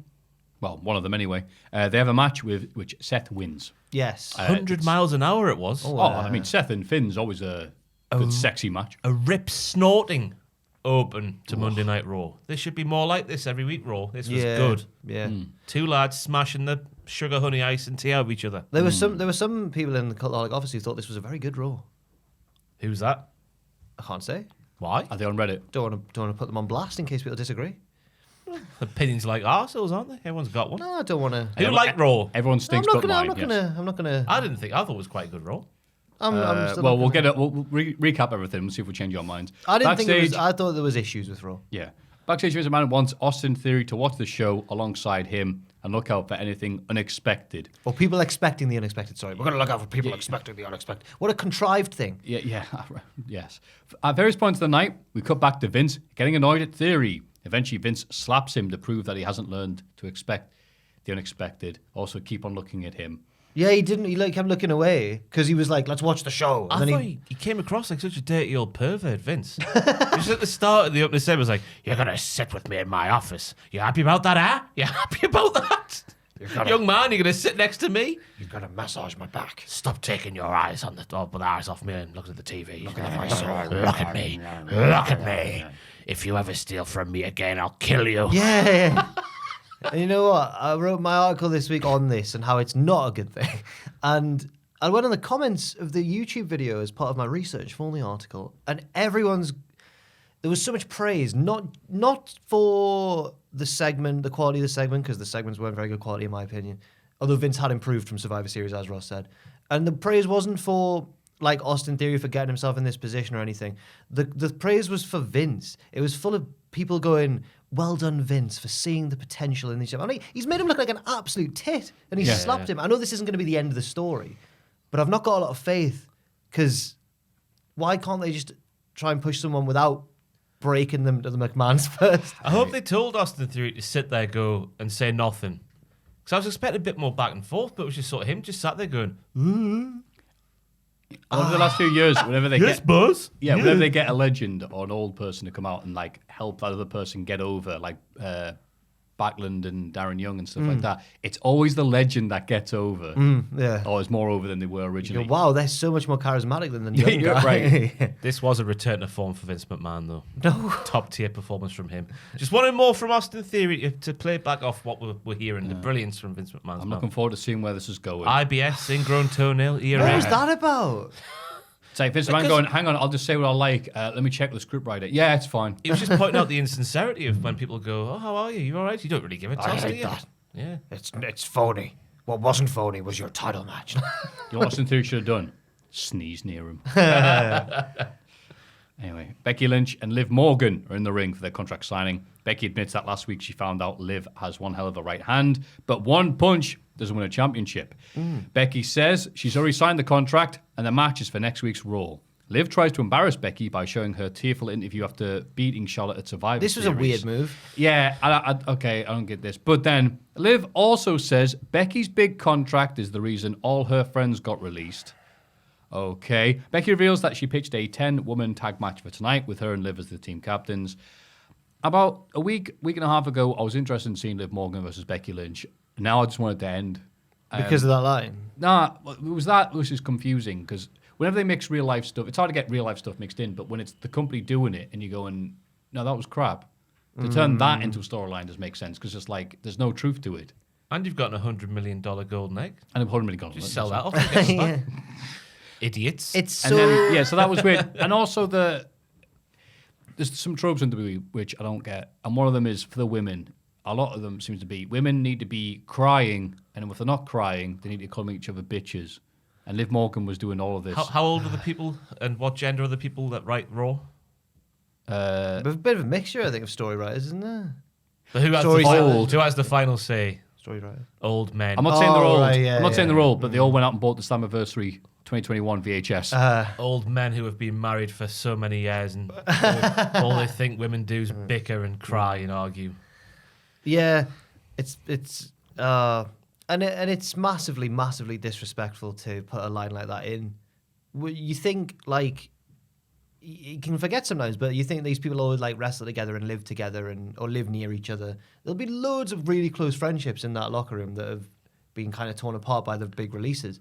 And then they're just meant to put a line like that in the show and expect everyone to be like, "Oh, that's funny." Oh, that's Great. Barrett's being edited out of the Has it? replays. Ooh. Do you reckon Liv went off on one then? No. I don't know. They've done this before when something's been said in the promo. It's like, hey, and like, oh, people didn't like that. No, it seems like so. Do you mean that was? Oh, I don't think. line? No. It's all If scripted. If they're cutting it out the YouTube video, why would they do that? No, I think they said on the Call It News section that that line was scripted, but when Edge said his thing later on, that wasn't scripted. Okay. So Edge went off on one. Yeah. Edge's one was utilized well. Liv Morgan's wasn't, and I think she reads not to like. I'm not trying to criticize her, but you can tell she's reading from a script when she talks. So yeah. And especially when she's next to Becky Lynch. I mean, Yeah. Backstage, Riddle tries to get Randy Orton to dress like him, including a wig. Randy's not having any of it. I say he's not having any of it. He did keep the wig on for a bit before Yeah. he went get off. He get thought off. about it. He did. Yeah. And they have a tag match against those dirty dogs and win. And I thought it was a pretty good match. Yeah, but It was competitive, though. who are dogs? The dogs Yeah. were so good in this match, yet they still lost. Yeah. They did all the tag team maneuvers. They were doing tandem offense with power bombs and stuff, and it was all flawless and middle aged and sleazy. I love the dirty dogs. I know it's been said Yeah. before. I think we should start the fan club. Did you see the picture on I'd do- Twitter? Yeah. Richard Tubman, sorry, go on Dolph Ziggler's Twitter. Oh my God! And what's this? scroll down to the it's a picture. It's just Jericho But you coming just back. see Jericho still on the screen here. But it's a picture from I think it's a live event, and it's I want to know what happened after this picture was taken. Oh, yeah. Foz on the Tyne. Sorry, lads. I've just thought of that there. Yeah. Judas, Geordie in the time. There it is there. This one there, yeah. I just want to know what happened after this picture. Do you reckon? Don't. Why would you say that? Gosh. Why would you say that? What do you The mean? dirty No, they're dogs. just having a nice time. They're just.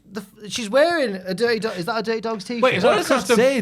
Downright dirty. Downright dirty. Yeah, it's a cheat code. No. Wait, is that a... Bonjour, mademoiselle. Is it a custom made shirt? You can check. You can buy it. Do you want to get some? I want to see, yeah. Ross, if we were. I just wish they would feed into that part of their character more, though, for being the dirty dogs. A couple of middle-aged shaggers. Dirty dog. Ross, if we were a sexy tag team in our early 40s, early 40s are they? Yeah. And we were, doing a show and we saw a fan wearing one of our shirts, we'd get a picture with them. I don't think there's anything sleazy necessarily. That's us two, though. That's the dirty dogs. Our mindset in that situation is going to be very different to the dirty dogs. We couldn't be dirty dogs. That was a if we very tried. wholesome picture, in my opinion. Dirty undertones. No, it is actually... They actually you have can't merch buy- now. It's actually on the site. $10. It's in the Why, sale. why is there a big back piece on it, man? Oh, yeah, she got the one on sale. What does it say on the back? Um, It says downright dirty on the front. What could it possibly say on the back? God, the suspense is loading killing it me. up. We can exclusively reveal. That should have been on Cultaholic of the news section. No, they have a shirt now. God, the And suspense. Is Is it going to be worth it? No. It's just the Ziggler, Rude, the dogs. Yes, well, Oh, it literally says the dogs with a W. yeah. Fair enough. Dogs. Those dirty dogs. What they're like, I love them. Hey. If they ever win those belts again, because they won the belts, didn't they, early on? I mean, Yeah. I took it for granted. I just wish there was more, segments of them in bars and stuff and doing sleazy things. Yeah. Not inappropriate sleazy stuff. Literally stealing Baron Corbin's money and mugging him backstage. Yeah. Why are they dirty dogs? There's a reason No, they're 'cause dirty they're dogs. the dirty dog. Let's That's see the mystery. reason. Let's not just have the reason inferred every Put week. them Let's on a- see the reason. Give them a night out with the grizzled young veterans. Wow, Let's chaos. see them do their gigolo performances in Benidorm. Let's see them. That Montage match there. could have been an early pay-per-view match, though, I think, on a card. I thought it was that good. If Yeah. the dogs get back on pay-per-view, please. It needs Give to them happen. poles to dance on. Yeah. Give them oil to squirt on themselves. Pants to rip off and throw at ladies in the front row. Give us the dirty dogs. This is just the Weatherspoons. We want the dirty dog experience. Seth Rollins bumps into Kevin Owens, who tells them that if he beats Big E tonight, he'll be added to the title match at day one. Seth is outraged and finds Adam Pearce. I ran these various segments together. Who tells him Owens is lying. Somehow later on, Owens actually is given a chance to be added to the match, which Seth is furious about. I'm confused. Please help me, Maffew and Ross. Sonya, that's what the Was it reason Sonya? was. Yeah, Sonya was like, oh, well, it sounds like a good idea. Let's do it. And that was after Seth had walked off, so he didn't hear that. Yeah. So then Pierce had to say to him, Pierce told "Actually." Seth the truth as far as he knew. Yeah. And Seth walked away, and then Sonya walked in. Right. and they Yeah, made the this is match. what they call a filler. Yeah. Yeah. So, yeah. Yeah, I thought this and SmackDown both featured, like, in SmackDown had is Brock Lesnar's suspension being lifted or not? And Raw had the Will Owens. Is the stipulation true? It was a weird little Will the thread. writers have a script change before the show goes in the air? Then Edge makes his return and seems excited, but unfortunate for him, Miz and Maurice make the return as well. Yes. Miz complains about bollocks. Miz complains about Edge getting special treatment for his comeback and asks when the last time he won a title was, and points out, wait a minute, what do you mean your comeback? You've been away for a month. He's like, oh yeah, he was just at the Saudi thing. Yeah, it wasn't that long ago. He also points out that when Edge opened up WrestleMania 27, Miz was in the main event beating John Cena. He didn't mention with a considerable assist from The Rock. No, But no, that's no, okay, no, that's no. fine. No, yeah, Edge even meant, yes, that's right, you had that match with the guest referee, The Rock, like really shoehorned it in, like, what's that got to do with anything? And the egg. Yeah. Egg admits call The that Rock Miz...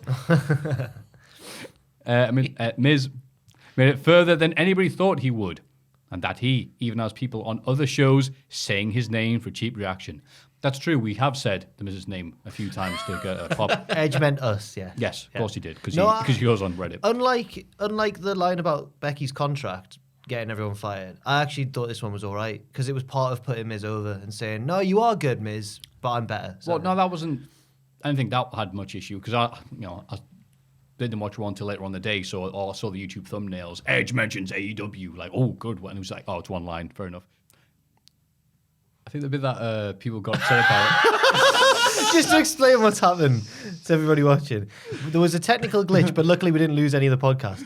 But when we were restarting, Matthew now can't stop laughing because he heard Richard eating a Haribo. I went, It wasn't that bad. quiet on the set. Please have quiet on the set. Was that Edge said, hey, well, John Morrison's not here anymore. Yeah. And it's like, okay, there's two references in the show to, wow, there's been so many people released on the show. You can do the original Pocky Rap with just released people this year. Yeah. Yeah. I mean, I totally forgot that they included a second line about releases, which is, a bit seedy. Yeah. But apart from that, it's okay, these two going at it. Like, Edge is good for promos. It's good times of Edge when he sat down. It's all dark out there. But going mic to mic with Miz, sorry, because I've missed Miz. I mentioned on the news, I think, that I was like, oh, it's a bit of a weird one because surely they've wrestled loads before. But then someone on Twitter actually went, no, look at this cage match page. And they searched both names and they'd only wrestled like 4 times. I was like, oh, fair enough. I think it's a weird feud to have, personally. Like, all the bucket list matches Edge has got. The Miz is one of them, is he? He mentioned it at the start, didn't he? He said, I could wrestle so many people, AJ Styles, blah, blah, blah. And then, Miz. Yeah. But I guess this is with Betty Phoenix leaving NXT. I'm assuming maybe at the Rumble there'll be a mixed tag team match. Oh, I hadn't thought about that. Oh, like they did with Brian and Brie. Cheesy. I learnt why, was it you who told me, maybe? Why Owen Mawson doesn't eat cheese. I don't know that what. Oh. No, that's not me. I heard from someone that the reason, because Owen doesn't eat cheese. I didn't know that to start Owen with. doesn't, No. Owen doesn't have pizza because he doesn't like cheese anymore. He used to like cheese. Then he tried camembert once and it made him sick. But you're not going to get camembert on a cheese pizza. I was going to say, where are you shopping to get that on a pizza? Waitrose? No. Or maybe. But it's just put him No, off wait, what? cheese. You know how like someone will have a bad night on Sambuca or something like that? Yeah. I can't drink Sambuca anymore. That's how I imagine it was. Wow. Yeah. It's had a bad experience with cheese. Cheese. Shot hand. All type of pizza. Chase paid. That's right. What a night. Oh. Great. AJ Styles pretends to still be blinded from the fire extinguisher attack last week. The Street Profits take on Alpha Academy and win, despite AJ's attempts to distract them from commentary, having suddenly regained his vision. Miraculously. Oh, Classic heel. Blind AJ Styles was the greatest work of his career so far. The greatest of his career. Looking in the wrong direction, pointing in the wrong direction, almost walking into things like he's Arn Anderson. AJ, you are blind as a bat. Yeah. Hey. despite being one of the finest terrible. I'm wrestlers of his generation, he's also one of the best comedy wrestlers of his generation. Oh, yeah. He Do you is remember- a silly bugger. Do you remember King of Trios when he did slip off the ropes on night one and then turned it into a storyline on night it slipped off them again? How good have you got to be to deliberately botch a springboard? Fair play to him. Fair play. He's pretty good, that AJ Styles. I like how More he breaking news here at Cultaholic. AJ Styles is AJ good. Styles, good wrestler. That's a top dollar line from you there, Maffew. Damian Priest successfully defends the US Championship against Apollo Crews.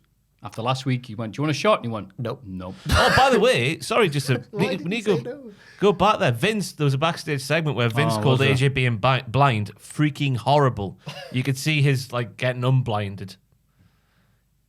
Getting unblinded, yes, that's That what I just actually said. makes sense. Getting unblinded, you could see it coming a mile away. So Vince is critiquing the thing he wrote or signed off himself. Okay, yeah, it was. Yes. Go on, the wrestling. Or Vince expects the unexpected, whereas Theory doesn't. Oh, I don't know. Okay, that would have been a better segment. So, Austin, what do you think? I can't believe AJ Styles' eyesight came back like that. Shut up. You're an idiot. That's just weird, isn't it? Yeah, it is weird. I've stopped trying to use logic with Vince McMahon. And these Ah. segments he appears on and just gets rules wrong and completely ruins the draft and all the other stuff he Oh, the did. wild card rule. Three people on 5 shows can have 6 matches. He got no, si- no, he got, no. He got sick of it halfway through, didn't he? Went, You know what I mean. Yeah, whatever. Renee Young forgot to say one thing. Terrible. You ruined it. I actually didn't call, what was it, Tyson Fury, the linear. The lineal champion. Yeah. Yeah, That was That unacceptable. ruined his night. ruined it. It's so people every time someone leaves WWE, they're like, "Oh, free!" And like, why is this? Can't think. The Mysterios beat Shelton Benjamin and Cedric Alexander, who are apparently part of the Hurt Business. back. But they don't really do anything other than get beat up. They're not part of the Hurt Business. They're part of J&J Security. Yeah. They're the hurt part of the hurt business. Oh, Because they're the ones that get hurt. yeah, Ha ha! that's tremendous. Turn it up. Yeah, and last year's the business. It's weird how it's happened though, because they came back and there was a lot of fanfare. Well, there was on with us, like the dirty versions online and whatnot. That's right. But then they've lost all their matches, I think. Yes. Oh. And then you forgot they were part of the Hurt Business because the Hurt Business haven't been a thing on TV for a couple of weeks now, I think. MVP had to take some time off, to be fair, but they're still Yeah, not. from but he's start back. on fans. But he's but he's back now, and they're still. It's like the Lashley's embarrassing friends who he doesn't want to be seen with, which is weird because they were so good. Remember how good they were? Yeah. They're going down and going, "Oh, there's Lash.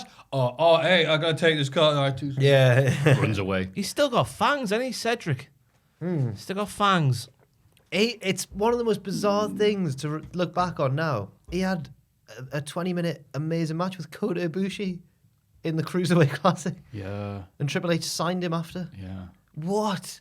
And That- it was a good match. That's so crazy looking back at it now. What a Just match all the it stuff that was. going on at CWC. Yeah. Now he's got fangs. I think that's when I think that match made me Google Ibushi's age and went, what? Because he looks 20. What a man. Yeah. Anyway, And his neck is 70. hope he's doing all right, yeah. Right. It's time for Team Becky. Becky, Carmella, Zelina, Doudrop, and Tamina versus Team Liv, Belair, Dana, Nikki, and Rhea. Team Liv wins, with Liv get the pinfall on Tamina. There's a brawl afterwards, and Liv hits Oblivion on Becky. It was all right. Throw all the women in. Crowd were not up for anything other than when Belair was in. Yeah, They were like, is this crowd on? And then Belair came in. Oh, they are awake. All right. yeah. What can It you was a say house about show it? match. Yeah. I mean, Tamina flourished in parts. She hit Of course she did. Of course a she did. fantastic Judas effect on Rhea Ripley early on. Better than Chris Jericho ever could dream of doing. Right, And she schooled Rhea Ripley early on. And then she did a sensational Samoan drop. It was a shame to see her taking the fall, though. As it always seems to happen. Yeah, okay. Well, why is it always her? Because you're so good at it. I know, but like she's good at other things as well. like Samoan drops. And that move Beck Phoenix does that I've forgotten the name of. Hooks the arms. Down. The implant buster? Whatever it is. The implant buster. That's what Thingy called it. That's a very inappropriate name. Yeah, who called it that? Hello, 2008. The booby drop. Yeah. Yes. Boob drop was on the other Who did team. call it that? That was TNA move. Who called it that? Yeah. It sounds like a Taz thing. It was a woman. Oh. Who was it? Michelle No, she took it from Beth Phoenix hard on the face. Who called it that? Wow. Was it? I'm going to think about that all Was day it Nikki now. Bell? Rack Attack. I've got my boob puns mixed up. Was it Kong? Was it Kong? Oh, Awesome Kong. That would make sense. Yeah. Against like all the beautiful people in TNA, and she's like, "Nah, I'm busting your implants. I'm a real wrestler." Yeah. Fair enough. Yeah. Good times. Also, the TNA Women's Division sometimes it's gone through some historic highs. Oh, Do you remember Taryn Terrell versus yes. was it versus Kong? Last Woman Stand? No. Versus Gail Kim. Yes. Oh, what a match, by Yeah. the way. Whoa. Meanwhile, back to reality. Kevin Owens takes on Biggie in the main event with Seth at ringside. Seth wants Biggie to win, so Owens isn't added to the match at day one. So Owens manages to provoke Seth into attacking him for the DQ victory. Seth is furious while Owens gloats to end the show.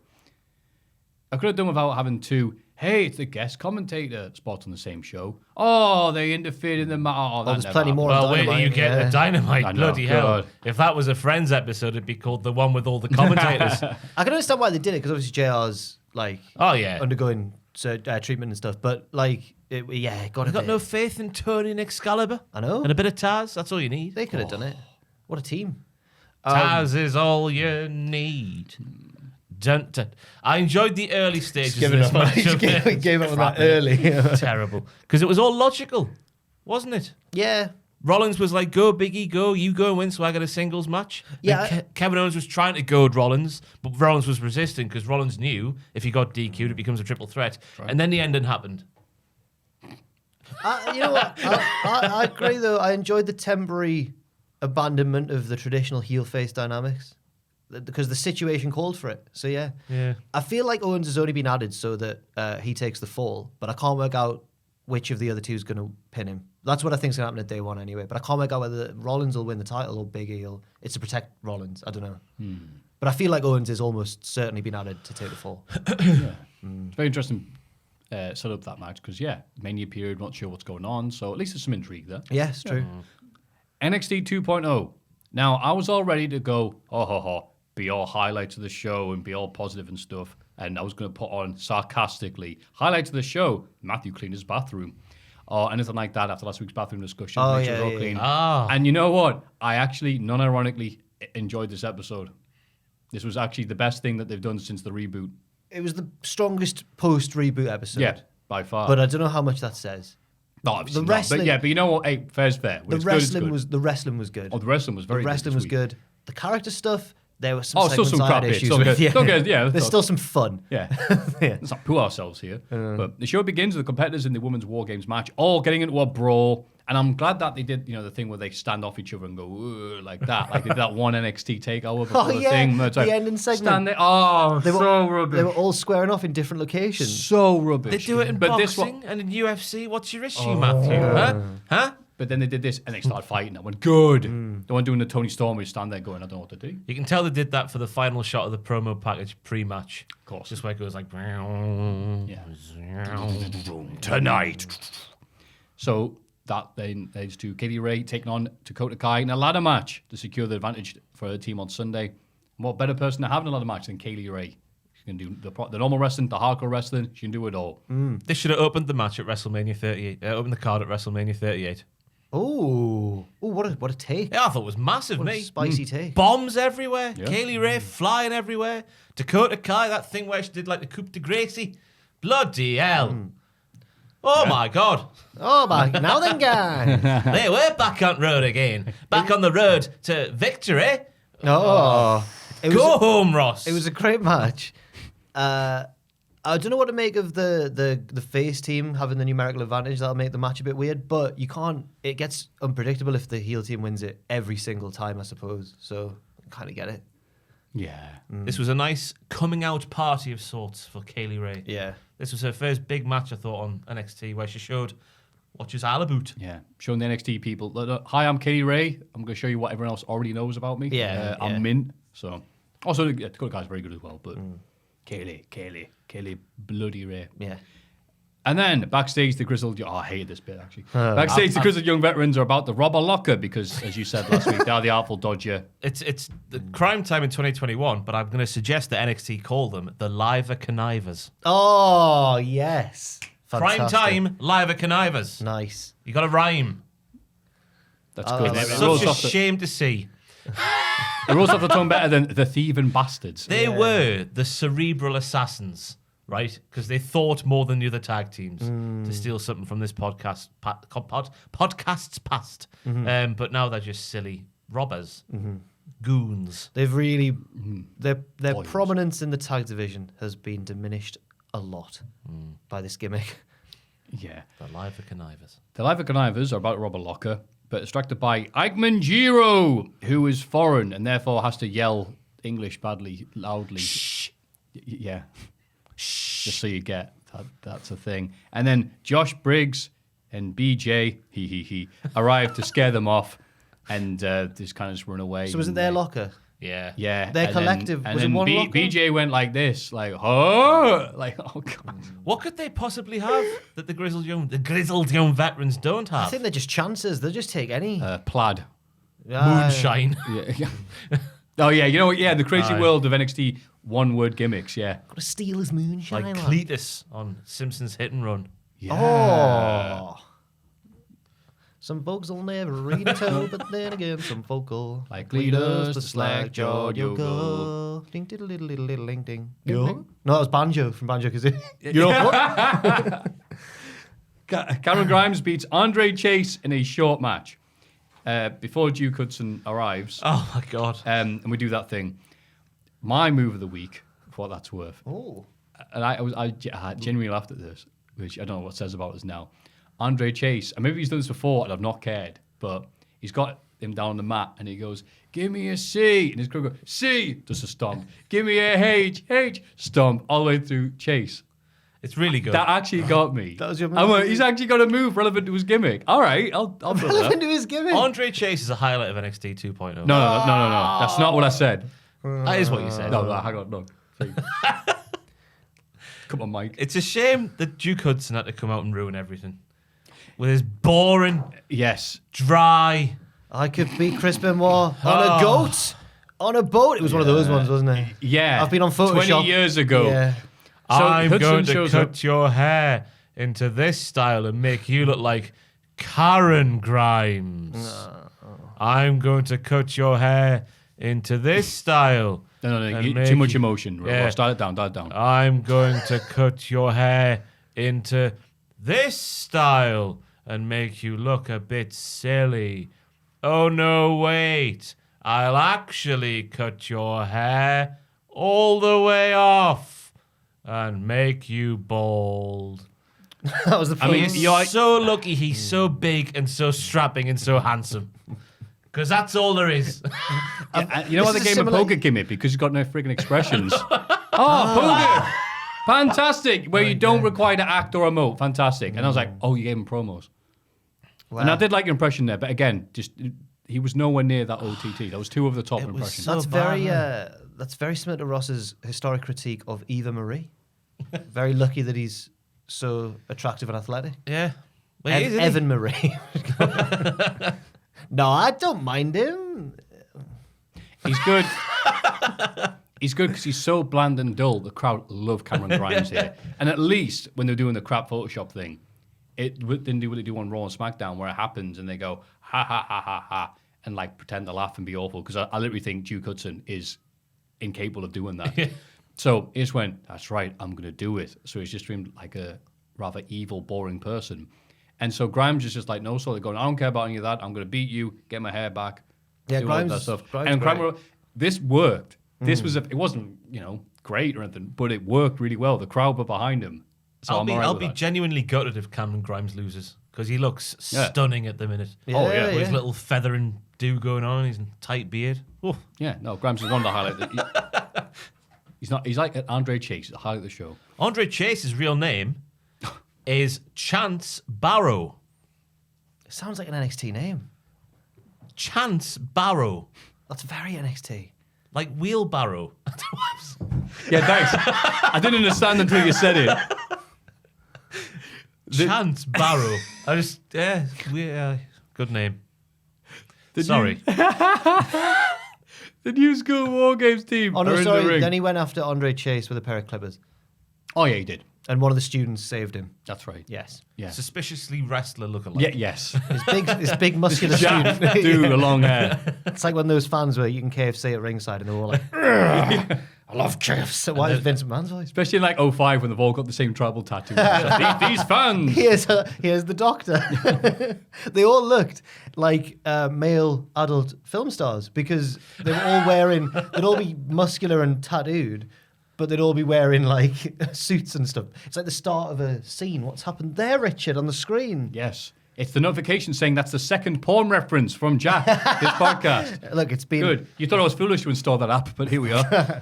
The new school WarGames team are in the ring, and they cut a promo on the old school team. Johnny Gargano... Actually, no, just said John Gargano interrupts. This worked. Did you? Camilla Hayes and Braun Breaker got some good lines in. They're good. Then Tony comes along and he's Wow. like a sore thumb because he's like, they all should be. He says something like "swim with the fishes" or cement it up. Yeah, That was it. yeah. It didn't help for me, this segment. They all just said No. the same thing, but in their own unique way. But that's what I wanted, because they're getting their characters and stuff over with more than just one word. It is Italian. it was like a boy band, though, wasn't it? Like, look, All right. it's like all our fans love us, but we're all different in our own unique way. Tony's doing his thing. Word. But I think Braun is officially now the big bad booty nephew. No, Well, we're about to no, get- he's we're about not to- a we're fit. about to get to that. Johnny Gargano interrupts and calls Braun Breaker the big bad booty nephew. He says it once, and apparently now it's a thing. Oh, I hope not. Oh, I hope so. Cultaholic.com again. He challenges him to a ladder match tonight without his teammates at ringside, and Breaker accepts. They did this. There's supposed to be a vote. Yeah, there was. I wasn't sure. Yeah, but then he said, "I don't care who wins. I want you in a ladder match tonight anyway." I wasn't sure what was happening there. I didn't do any They research, actually. revealed at different parts of the night who won the vote. 'Cause Yeah. I voted for LA But then Knight. Gargano challenged him I anyway. voted for. So what does it matter? Yeah, I voted for LA Knight as well. But, you know, I was happy with it. Because I didn't really see him. I don't know, a bit weird. But MSK finally reached their shaman's address, despite wackily driving at 7 miles per hour. They knock on the door, and it's answered by someone we can't see, and we have to wait till next week. I think it's Booker T. Oh, why? He had boots on, like Booker T does in the music video for Bad Bunny's Booker T. Okay, That's my rationale. And he was a big imposing like figure. kind of like military boots. Yeah, like military boots. 'Cause He was Ooh. dressed like G.I. Joe or Bro. Sorry, G.I. Bro, yeah. G.I. Bro in the back of the van for Bad Bunny's music video. Who else could it be? Could be the Wall. The wall, but he's dead. Oh, is he? Yeah. Oh man. Right, it could be. What happened Right, to then. that wrestler? Fine, it could be General Rection then. He's not dead. But he's not coming back to There's WWE. no chance. Yeah, there's more All chance right, of the wall It's appearing. Lash LaRue then. It's Corporal Oh. Cajun. He's back. Yeah. So they can do Lash LaRue, Lash Legend. Yeah, he'll be on. He'll be on. God, Lashing she Out. wasn't there this week, was she? Oh no, yeah. And why the it's show the was best. infinitely better Oh for no, it. it's not her fault. Kyle O'Reilly and Von Wagner got the letters. Oh, beat man. Legado del Fantasma to become the #1 contenders to the tag team titles in what was a very decent match. Yes. Von's good at the moves, but it's another case of the Euler. Oh my God, the Wheeler Yuta? Aye, that's the one. That fella. Good moves, but I just don't care. He's got a touch of the Wheeler Utas about The him. touch of the Wheeler Utas. Touch of the Rehos. Oh. He's got That's a not, case of the Rehos. not Riho's fault. Yeah. But neither of them showed up to possibly win a battle. No, what was it? He was going to do a Survivor Series. We thought, he was going to be in the Survivor Series team He was chatting match. with Pierce And he backstage. wasn't. That was my theory. He was a security guard for a week. Yeah. and that and was then- it. And that was it. It was used for one thing because the next week on NXT, Kyle was like, "What are you doing on SmackDown, Von?" And Von was like, "Don't worry, Kyle. We'll be friends forever." And he was right, because he has to be back to SmackDown. Yeah, he's telling the truth. I just like how in the promo after it as well, they're trying to really force that they're very different. And Kyle's like, not like these couple of misfits who have got together and now we're challenging for the... come on, I don't know what to do here. I don't know what to feel. I don't know what to do. They're just a pair of misfits. What in is action. this? They're not a pair of misfits. In action. Kyle's a normal boy. Kyle's a good boy. He's a good boy with a rascal haircut from the 1980s. He could be a dirty dog if he wanted to when he grows up. Yeah. Oh, imagine. And then dirty pup. And then Vaughn is just a the big mucky pup. No. Say anything, Ross. Vaughn is a big American football man who looks slightly Nordic. I guess that's why he's called Von Wagner. Yes. It's a bit of a Germanic name. They're really. not misfits. It's slightly odd that they're together. Kyle should know better by this stage. Kyle's got one eye on the exit. Yeah. Him and Kev will be off soon. And then he's like, we'll see And you his at round's War forward. Game, dumbasses. Oh, where, man? This isn't year 4 anymore. Wow, you really didn't like this. I really did not. I don't like the tag team tandem of Kyle and Vaughn. Well, it won't be lasting much longer. I hope I not. think Yeah, it'll be don't over- worry. Yeah. It'll be over by either when they lose on Sunday or by next Wednesday. It's so in my it's like opinion. World War One. Don't worry, lads. It'll be over by Christmas. It's like What? NXT is like World War One. yeah, What is- Kevin Owens. Don't worry, that'll be over soon. Is WarGames the Somme? Like what's going on? Gargano will be over. Yeah, this is the football match. Oh, they'll be on Christmas Day. Yeah, Right. Really, because everything's kicking off afterwards. That's At least this 3 week's- people are going to be gone. This week's biggest reach of the podcast accounted for. Last week was Pacitti as Robert Mugabe. For God's sake. I forgot all the references to Mugabe last week. This week, Vaughn and Kyle, World War It's One. like, what do you think of Adam Cole? Oh, you know what? He's a bit like. Adam Go Cole? on, Jack, say it. A bit like famous dictator. No, Adam Pacitti, not Adam Cole. No, but you kept bringing him up. No, I didn't. Dude, like 4 times was brought up. was it? Mugabe. Oh. Yeah, it was Mugabe Mania. He should be the thumbnail. Mugabe Mania. Oh, man. We get another Tiffany Stratton vignette where she talks about how rich she is. She wants her daddy Mugabe Mania. told her, I don't want to say who the daddy is, but told her she could be anything she wanted. She wanted to be a famous NXT superstar. She's yeah. Well, we know her gimmick at least before she turns up. Yeah. Yeah. I thought we were scrapping that or something. There was a rumor that I think maybe it came from Meltzer. I can't. Don't confirm that. It's funny when you read like, oh, this might be a thing, and he watches a show and goes, no, still happening. Yeah, So thanks, Belt. it might not have been Meltzer, but I feel like it was. I'd hate to be Melts, right? Because he's not very Just good end that at, sentence there. you know, yeah. He's just not very good at articulating his words to make it clear Not when like us. something's, when, yeah, well, exactly, yeah. When something's, well, we're not sat here as journalists, are we? We're just Newcastle clowns, under time. tossers and jumpers and whatnot. That's us. But he never goes, this is a fact, this is just me, my opinion, this is a rumour. This is what he's just disclaimers, Dave. And to be fair, but I can understand that when he's writing something, but I don't blame him for it on his. Often the Observer Radio gets like taken way out of context and put on Reddit, and people go like, "What?" But if you listen to it, then there's a different meaning. But anyway, That's what I mean. Just before every single sentence he speaks, he should put a disclaimer on. Just every single sentence. It would make for wonderful audio. Brian Everett will love it. come on, Dave. Joe Gacy's in the ring with Harland. This segment. I'm sorry, my write-up's so long, but This is a long. Wow, look at all the time. Okay, sorry. 3 unnamed wrestlers. He says that when he wins the Cruiserweight title from Roddy Strong, it will no longer discriminate against those under a certain height requirement, will no longer allow weight shaming, and will no longer discriminate against gender. He points to 3 wrestlers, a short guy, a big guy, and a woman. Also, Cruiserweight title's never been a height requirement. I don't know what he's on about. yeah, It says that, here. what? When was the but Cruiserweight it's title just ever? Gacy being like, look, whatever. I wanted to make sense. Gacy has a match against the shorter guy and wins before giving him a hug. He's about to face the woman, but is interrupted by the Diamond Mine, who are like, whoa, whoa, whoa, whoa, whoa, sweet child of mine. Gacy has to speak with Roddy Strong one-on-one, but Strong cheap shots him straight away, right into his face. The big unnamed wrestler goes to attack Strong and is fought off, but the distraction allows Gacy to hit the big lariat. The rest of the Diamond Mine end the ring, but Harland pulls Gacy to safety.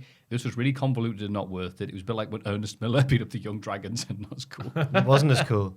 Thank you. That was one of my favourite segments as a child when I Oh, I beat up the loved Young it. Dragons. Oh, then years later find out, oh, they're just homaging the Pink Panther. Fine, love it even more now. Hit my music. Yeah. Bloody, I But nearly is it- swore was he because the end is- I nearly swore out of love for Ernest the Cat Miller. Friggin' Hey, great. there's one dude who's gotten the short end of the stick in terms of people getting the credit where it deserves. How good the cat was in the last years of WCW. Yes. Oh, when I've said this before, but when Super Brawl 2000 came into my life, I thought the cat was the Rock. He brought James Miller in. It's James Miller. Who the hell's James Miller? James Brown. Yes, he did. He brought James Brown in. Who the hell's James Miller? I don't know. James Miller. Let's have a go. idea. I feel like it's not a celebrity and someone we know. Is it just some dude? I don't know. James Miller. James Brown couldn't make it, but here's James Miller. It's a guy outside the stadium. I thought the promo portion of this segment from Joe Gacy was sensational. I thought everything he said was spot on. He called NXT TakeOver WarGames, NXT TakeOver conflict resolution. Conflict resolution, yeah. Fantastic. But then the wrestling bit started, and then the Diamond Man bit happened. Mountain Bivens was a good poo house in that segment. Oh, fantastic. As he work, always is. But then the promo bit way outweighed the wrestling bit in this segment. I think Joe Gacy is a great character. So, God, someone's going to cut. Never mind the Observer Radio getting cut out of context. That's going to suck later on. But the idea of Gacy using his, look at me gimmick to get the Cruiserweight title and to get rid of all these horrible things, restrict people, I can kind of get on board. Yeah, because the idea of that's funny. But then the it's snowflake part. Yeah, everything else about it's rotten. But it's like, okay, that could possibly work. All right. But then I'll be watching going, are they actually going to have him beat him? What's going to be I think it's more rumours, isn't it? Come from somewhere that the Cruiserweight title's going to go or something. I saw this week. I want to, again, I'm going to wait and see what actually happens with that because are they just taking what Joe Gacy said in the promo as real, as we just had? You know what they should call it? They should call it right. It's never been heard before. Go on. An open weight title. Oh. No other promotion's got one of them. The normal title's open way. Yeah.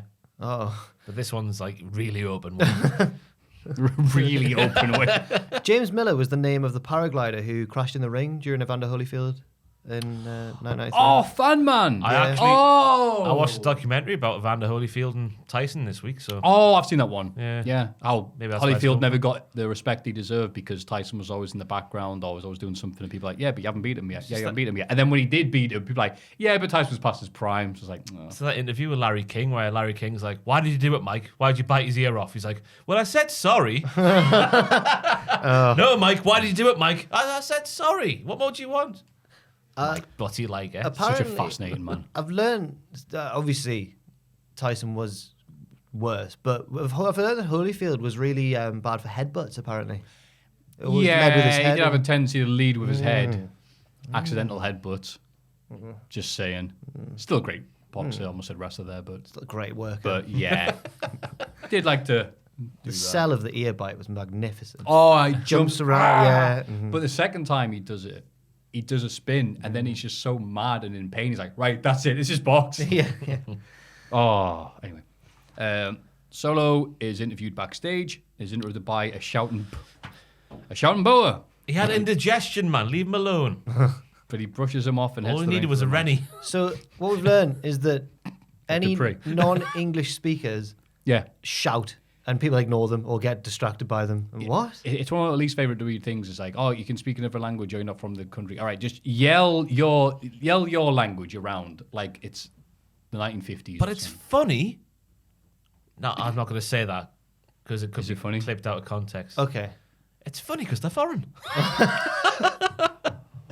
Those are Ross the just thoughts- loading up all the The shots. thoughts and opinions of WWE there, and not me. Yeah. Yeah. Or Cultaholic Wrestling. Yeah. Yeah. Nothing you say on this podcast reflects the works of Cultaholic Wrestling. But what are they just... That's definitely what it is, though, isn't it? Well, I'm cutting a promo backstage. Who's this? Frere Jacques! Frere Jacques! ABCD, UFC. Oh, it's that wacky Frenchman. Oh, Yeah, just crap. it is crap. Yeah. It's a shame that I've forgotten her name again. Boa's girlfriend. Jai Lee.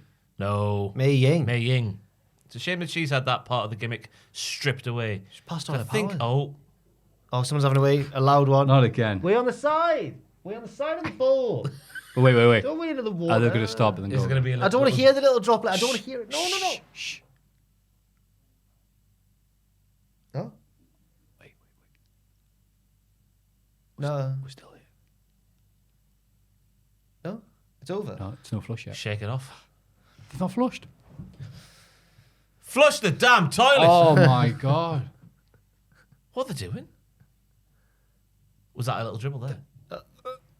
Oh, there we I go. think they jumped in the toilet. that was Kurt Angle kick out at 2.99 there, wasn't it? Yeah. Very end. I think there was a segment with Indy and what's-her-face, Persia, where someone was asleep on the couch. Oh, yeah, and it might be Mei It Ying. might have been her new gimmick. She's called Wendy. Ying. She's called Is it Wendy Chu? I don't know what you're talking Save about. me with a Google, please, will you? Just confirm what a new NXT name's called. I saw it earlier this week. It's Wendy somebody.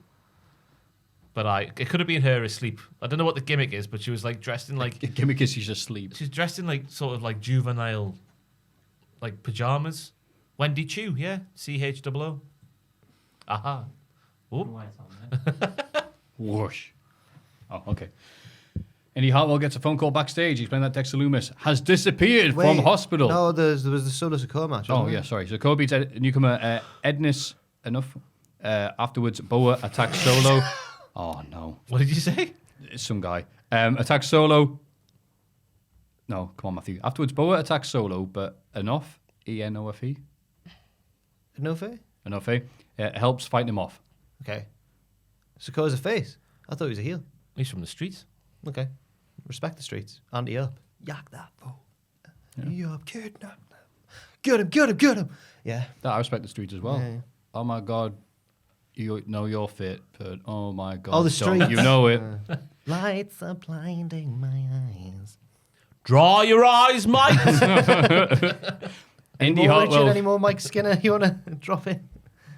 Indy Hartwell gets a phone call backstage. Explain that Dexter Loomis has disappeared from hospital. She's therefore very distracted in an attack match against Lisa Leon and who was it? 'Cause I Valentina forget. Feroz. It certainly was. Persia tags herself in and dominates, winning the match on her own. Once again, credit to Indy for merely stepping in the ring with so much going on in her personal life. Yeah. Takes some balls to do that. Has he been kidnapped or has he done a Dexter Loomis and just vanished? I did find it funny how they said that, though. They're like, he's gone. She's like, oh, no. No, he's just left. Where is he? She thought he was dead. Yeah. NXT 2.0 is hilarious. It certainly is. This was the best episode. I did say it at the start, didn't I? I'm not regretting it. We're getting the good stuff. She's got a good spinning F5 again, though. Persia. Old Persia. Young Persia. Middle-aged Persia. I've covered all bases there. Don't know how old she is. Let's find out. Carry on. We get a vignette for Draco Anthony, who is staring at his cup of coffee. He says he's not what NXT wants. He's what it needs. And his actions speak louder than words. And someone's written here 10 points to Slytherin because he's called Draco. Can't find out how old she is. you filthy little mudblood Potter. I just want Draco to be Harry Potter character. That's Why- also a person of the music, isn't it? Draco somebody? I remember the 2015 Rumble theme. There's gonna be a fight tonight. Diddle-diddle-diddle-diddle. He was called Draco as well, wasn't he? I don't know, but I love hearing you sing it. This was, and it's not Draco's fault, but this was the most generic vignette I've ever seen. Sat staring at his cup of coffee, and then he says two cliched things: "Actions speak louder than words," and "I'm not what NXT wants. I'm what it needs." More. I want more. So his one word is coffee. Well, That's the his coffee one-word was just, gimmick. Yeah. Well, I don't know what. I do who drinks coffee as a gimmick. And, We had, my favourite dude ever. A person in our friendship group at school was called Coffee because people didn't like him and they didn't like coffee, so they called him Coffee. Kids are bastards. That's awful. But inventive though. Yeah. Shout outs to Coffee if you're still watching I this. love coffee, me. The drink. Not the guy. Oh, one last dig. Poor Coffee. Braun Breaker beats Oh, is Johnny he Dallas? No. Braun Breaker beats Johnny Gargano in the ladder match to secure the WarGames advantage for his team. Okay, it's weird. They do this every year now when it's two ladder matches on one show, or just ladder matches out the arse because NXT loves that gimmick. Having said that, God, I liked it. Yeah. Braun taking all the bumps, mostly on his hips. The poor lad. And the crowd going banana over him. Yes. This crowd loved Breaker. The loudest pops of the night were for him. Busts out the Frankensteiner off the top, just like his family.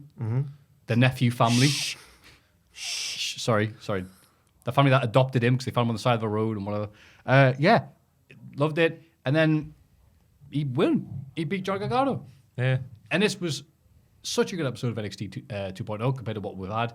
The only negative was there wasn't that much build-up to the fact that there was a pay-per-view about WarGames. Yeah. 2 weeks worth. 2 weeks worth? Well, Yeah. no, 1 week's worth. Last week they were talking No, I mean, I'm about just it. watching There this was episode and shoehorned watching it. Like, it almost felt like this was a good episode. Oh, WarGames is on. Okay. I'm not necessarily uber hyped for it, but I don't think it's going to be the worst show ever, like I did think a few weeks ago. The matches are all right, aren't they? Yeah. Yeah, the wrestling will be good. We'll go on that later on, And it's a big question. There's less space for them to, have storylines and vignettes going on. We So can only hope. yeah, It always is, in my mind at least anyway, it's always the weakest of the regular pay-per-views, WarGames. Ooh, Depends what kind of WarGames match. It sort of Yeah. hinges on one match, hey doesn't it? now. Yeah, with all the emphasis and hype and the good wrestlers put into one match. You're Yeah, right. you're Kinda right, that's true. all the apples in one basket.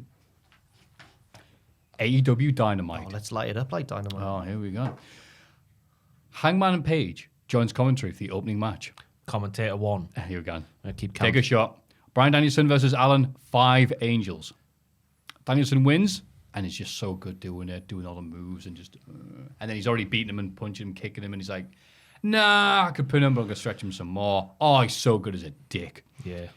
He's interviewed by Tony Schiavone in the ring. He says that next week AEW are in Long Island, so he plans to destroy another hometown boy from the Dark Order. Is that Alex Reynolds? No, it's Johnny Hungy, yeah. Oh, it's Johnny. Johnny Hungy's from Long Island. Yeah. Okay. The week after that in Dallas, Salad, he's going to take Hangman's title. Page goes to confront Bryan, but John Silver, Hungy himself, rushes out and reminds him that Tony Khan has forbidden the pair from having physical contact. Silver charges at Bryan himself, who backs off and says he refuses to share the ring with a joke like Silver. Oh, The Forbidden Brawl. Oh yes. yeah, that'll I tried to work. make that rhyme with door, but it didn't work. You tried hard. Thank you, Maffew.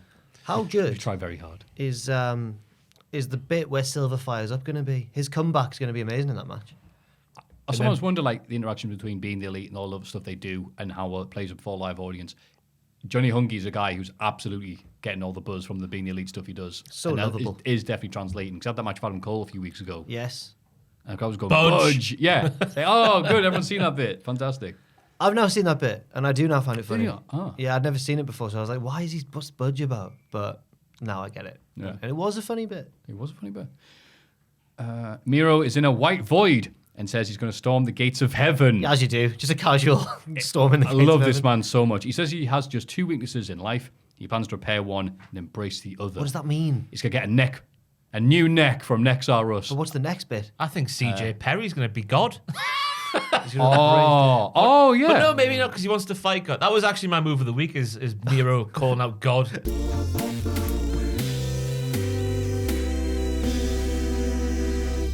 For a fight. However, then they'll scrap you, dickhead. The Forbidden Door is open. We now have God appearing next week. The Forbidden Gates. Oh. The Heavenly Gates.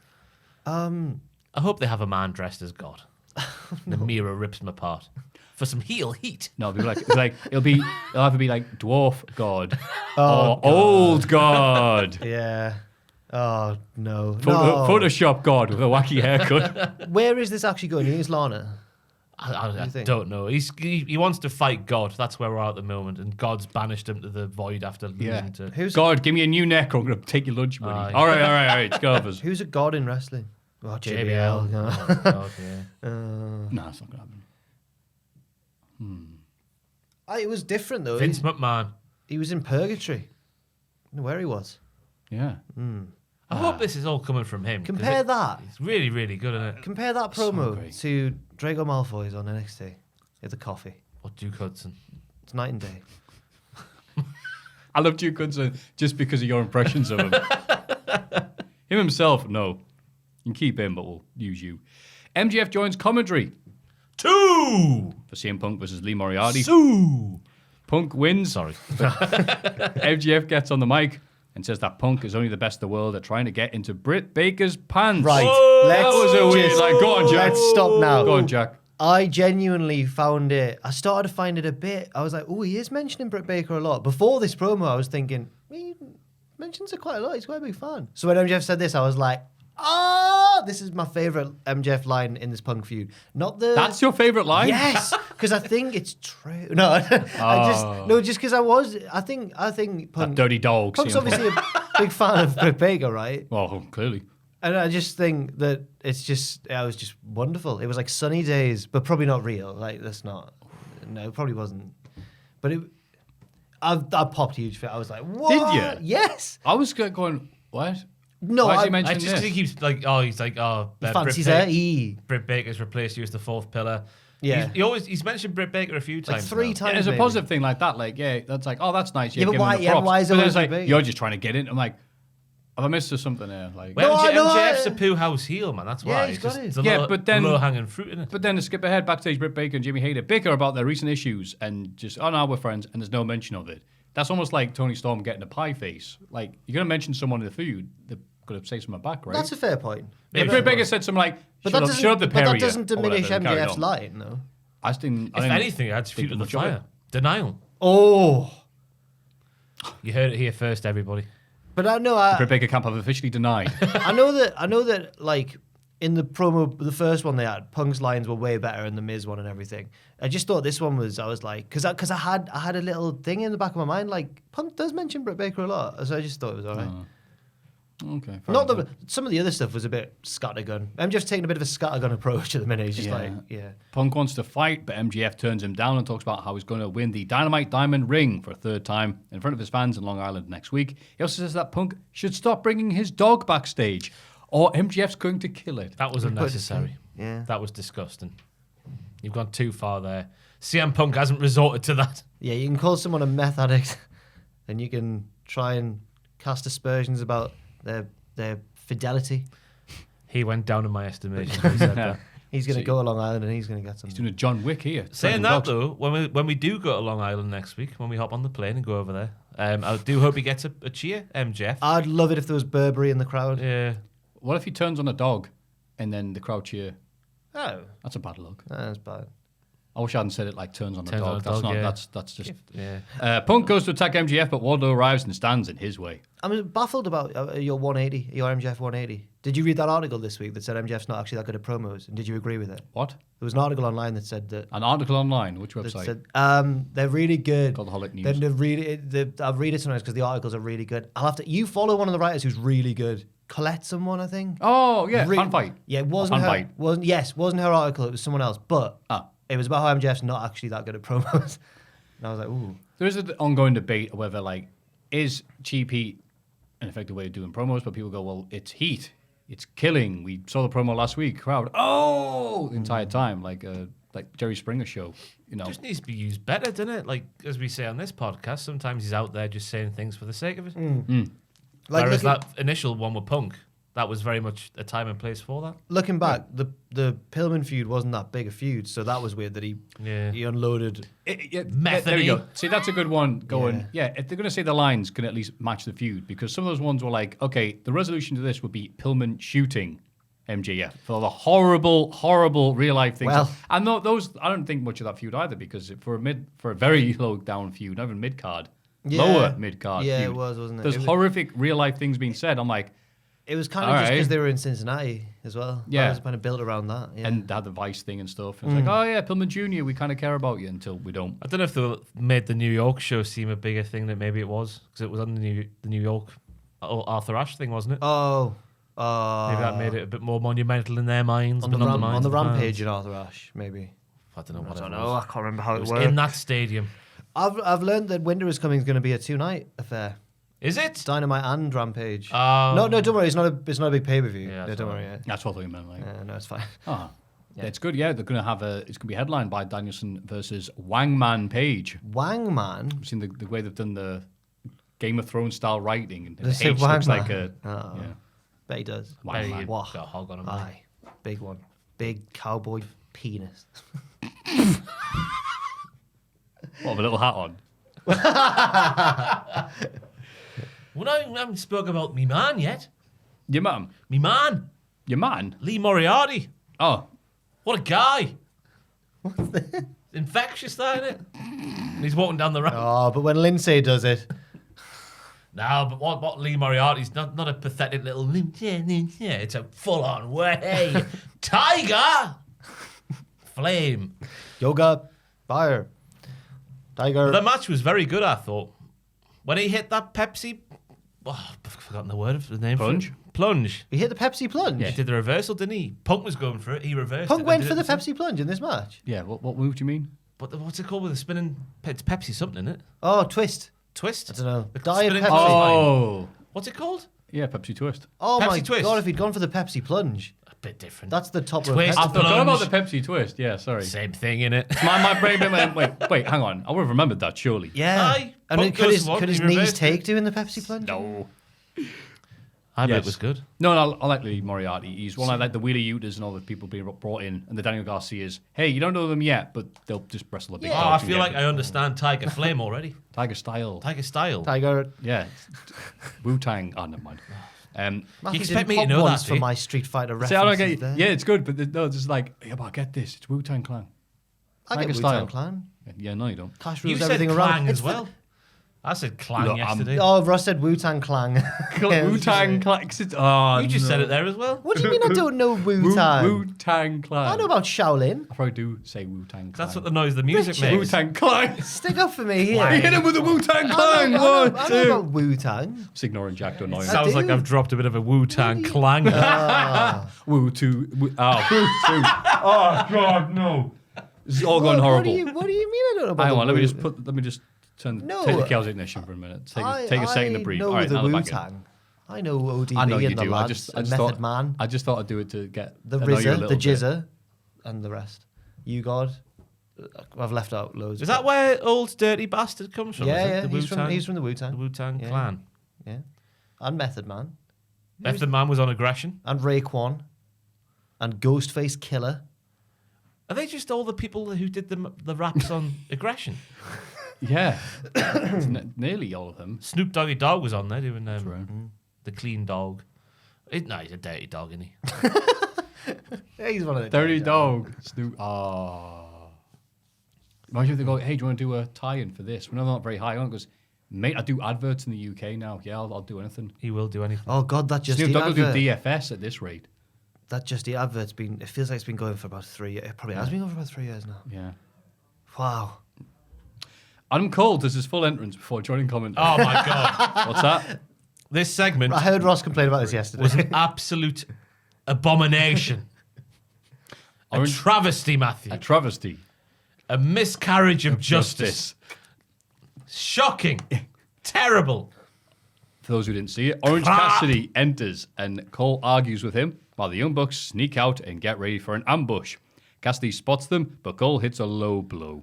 They beat Orange down until Chuck Taylor and Willie Utah run in to chase We them need to off. break that down further. I've not done it enough justice. So Ross, if you want to explain the beatdown. Well, it and the- starts off with Adam Cole making his full entrance, the boom, he's in the ring, he takes a bow, and I'm thinking, where's this going? He's going to cut a promo. No. He goes up to commentary and gets on commentary table for commentator number 3 of the evening.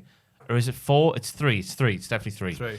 Then we have Orange Cassidy come out to confront Adam Cole. He stands there and looks at Adam Cole. Cole gets off commentary, goes over to Orange Cassidy and goes like, well, how are you? Smash your face and whatnot. And then, at a right angle... perpendicular to in Orange his- Cassidy. So this is basically from me to I'll Maffew. be- yeah. From me to Maffew, the Young Bucks sneak on screen. doing but as I'm comedy, doing that, Wile E. Coyote, like comedy I mean, sneaking. even if I look there, I can still see my hand. Yeah.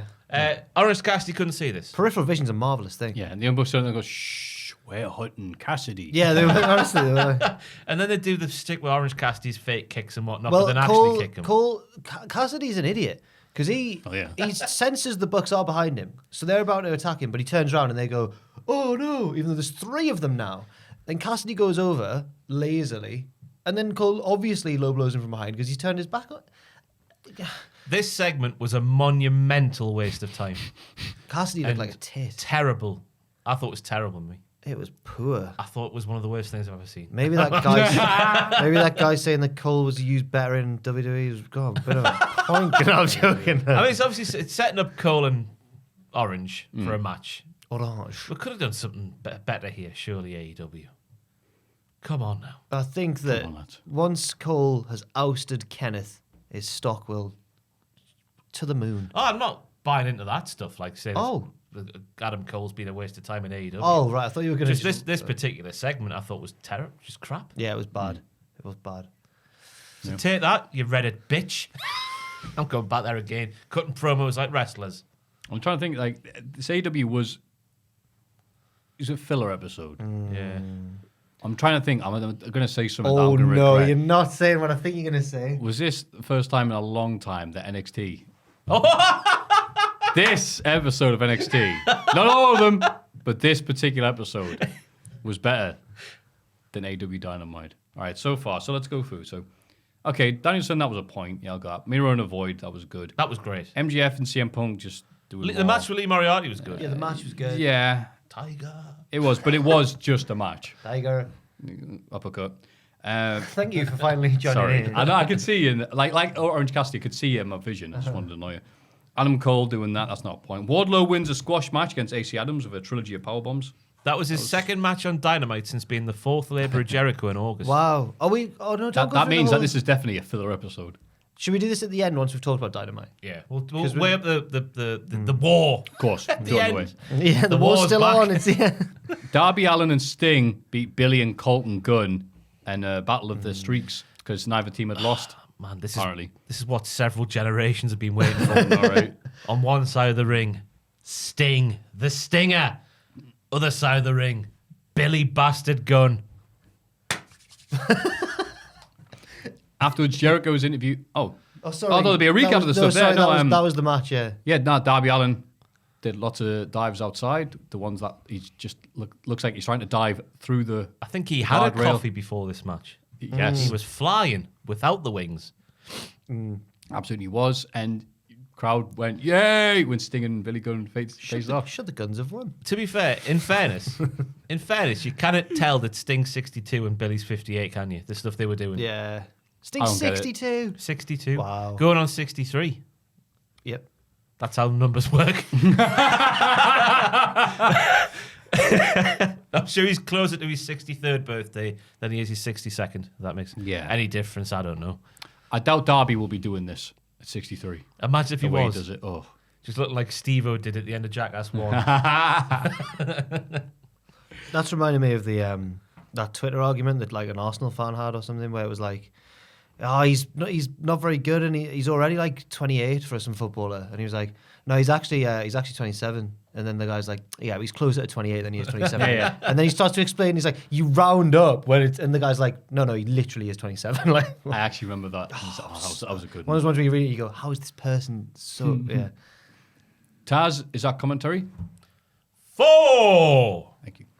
Talking about how certain he is that one of his team will win the Dynamite Diamond Battle Royal because there's so many members of Team Taz that are in it. Yeah. So the numbers don't lie, and they spell disaster, etc., etc. Leo Rush interrupts and says that he's had the odds stacked against him his whole career, but he's a fighter. And He's Taz keeps good. on interrupting him to go, that's a fair point. No, that's fair enough. But what's your point?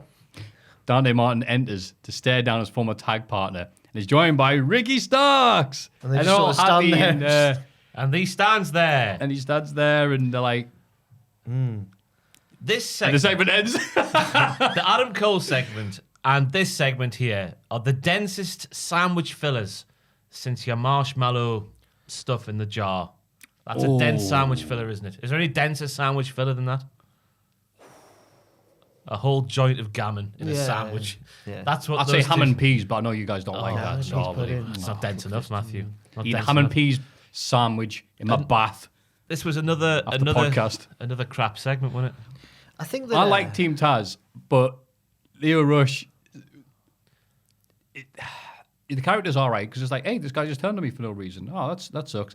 But the lines were horrible. Yeah, like here's a crappy version of the Steiner Math promo from Taz. It was, wasn't it? Yeah, but it's Taz. I know. Taz can say crap and get it over because he's Taz. He's wacky. But he didn't this time. Leo's has to do serious, and it wasn't helped by Taz. You shutting thinking you've up. got 100% chance means you think I've got 0% chance, but that's not true because I'm a fighter. Yeah.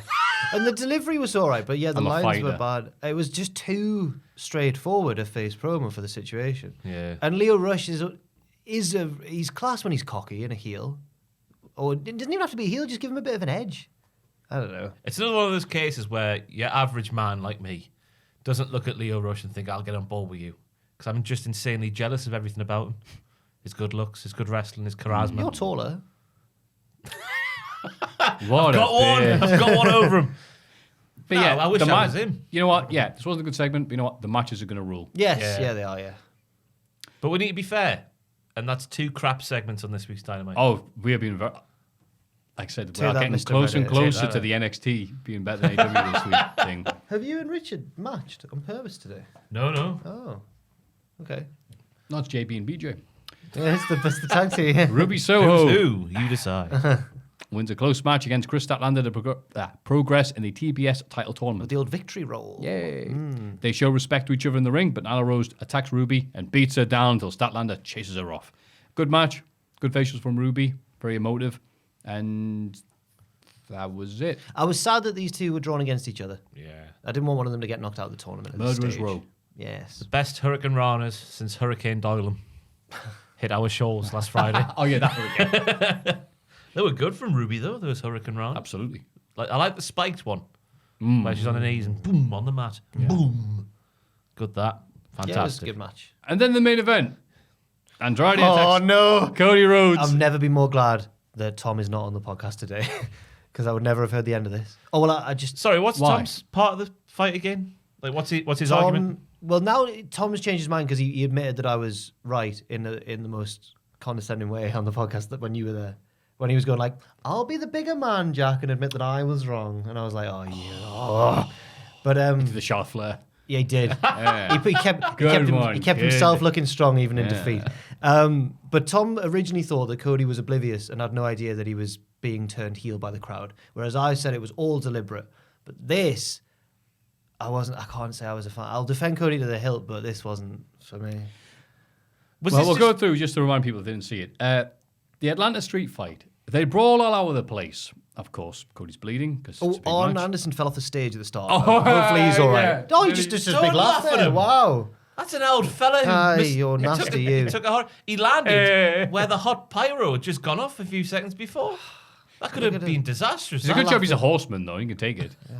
Look at you. I saw you put on Twitter yesterday the Disgraceful. GIF. What was you put? Arn Anderson fell over. You no. might as well put.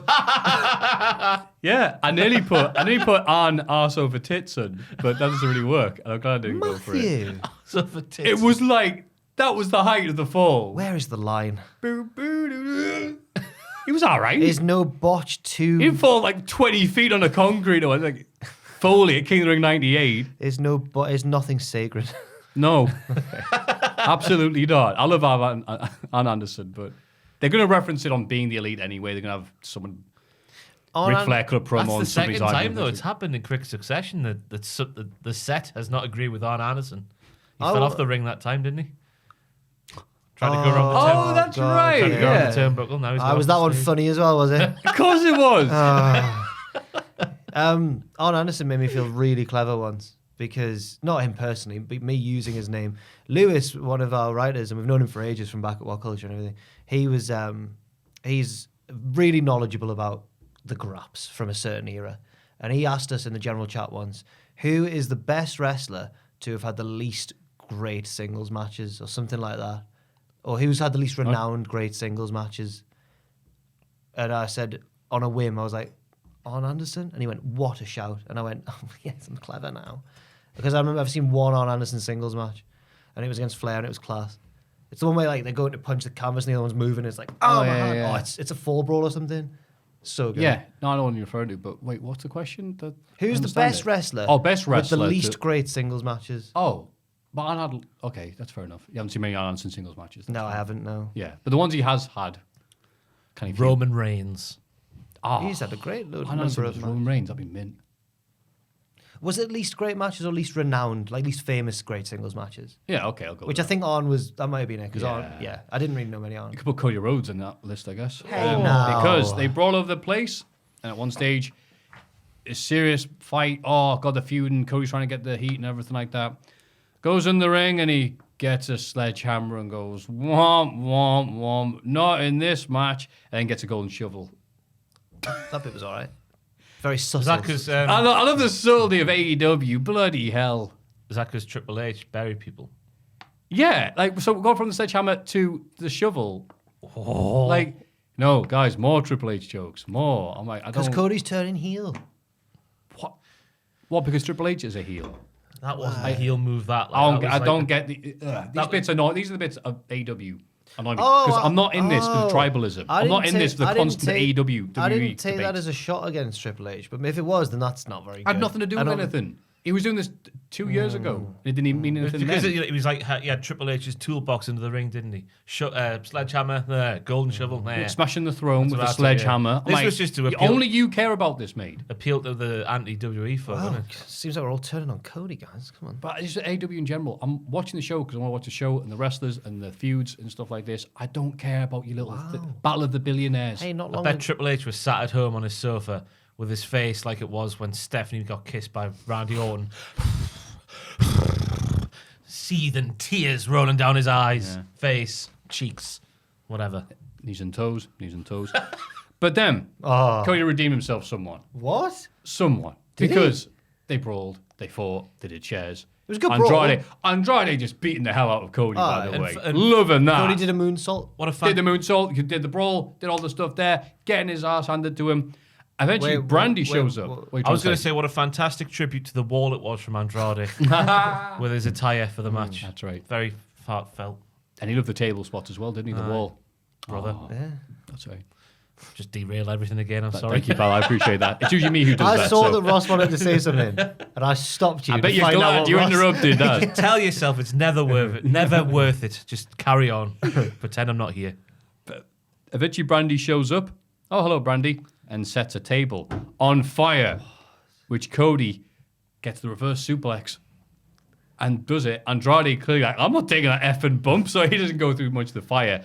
Cody eats all of it, though. Cody puts himself through the table to win the match. And then, sure. Yes, that's right. He did. hit the reverse suplex up the top, putting Andrade through the table. onto his feet through behind the table. That's right. What a great move by Cody. And then Cody goes to pin him, and his shoulder's on fire. So it's like, boots Andrade's on like, fire. no, get off that. 1, 2, 3. Pinning a man while you're on fire. That's a good look. And he set Andrade on fire for a split second. If you see Andrade's chest, when Cody covers him, then his chest goes up and Andrade's like, Yeah. tits on fire. I certainly was not expecting flaming table spots from Cody. Was this just an attempt to get him cheered by the hometown in crowd? Atlanta. Yeah. Possibly. Because he's getting booed again. Yeah. Because he's been a heel for a Well, while. if there's one way to make me want to cheer for you, I'm supposed to be booing you or whatever, is flaming table spots. Absolutely. Tell you Burn what, yourselves up, lads. I really disagree, and I have to Yeah. cite. I have to cite Jack Atkins upstairs, who said hated it. One, because Cody put himself through the table, and two, because this was the first flaming table spot in AEW. Save that for a bigger feud.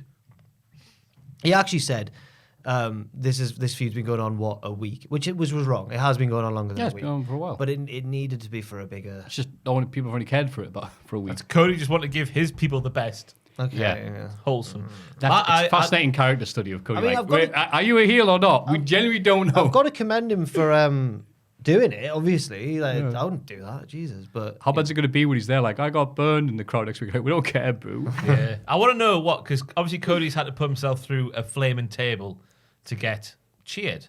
I want to know what Brandy Rhodes would have to do to get cheered. Because my favourite moment of the match is when this hooded figure rolls into the ring, takes the hood off, the mask comes down, it's Brandy Rhodes! Ah! And the crowd just sort of goes, oh. Yeah, and What do you mean? Oh, that's Brandy Rhodes. What's she going to do to get cheered by anybody ever again? it didn't help that the hooded figure looked really like Brandy Rhodes, and probably were like, "Who's that?" It's like, obviously Brandy it's Rhodes. Brandy Rhodes. yeah. Huh. Hello. But I don't know. She'd have to. I don't know. What's more monumental than a flaming table?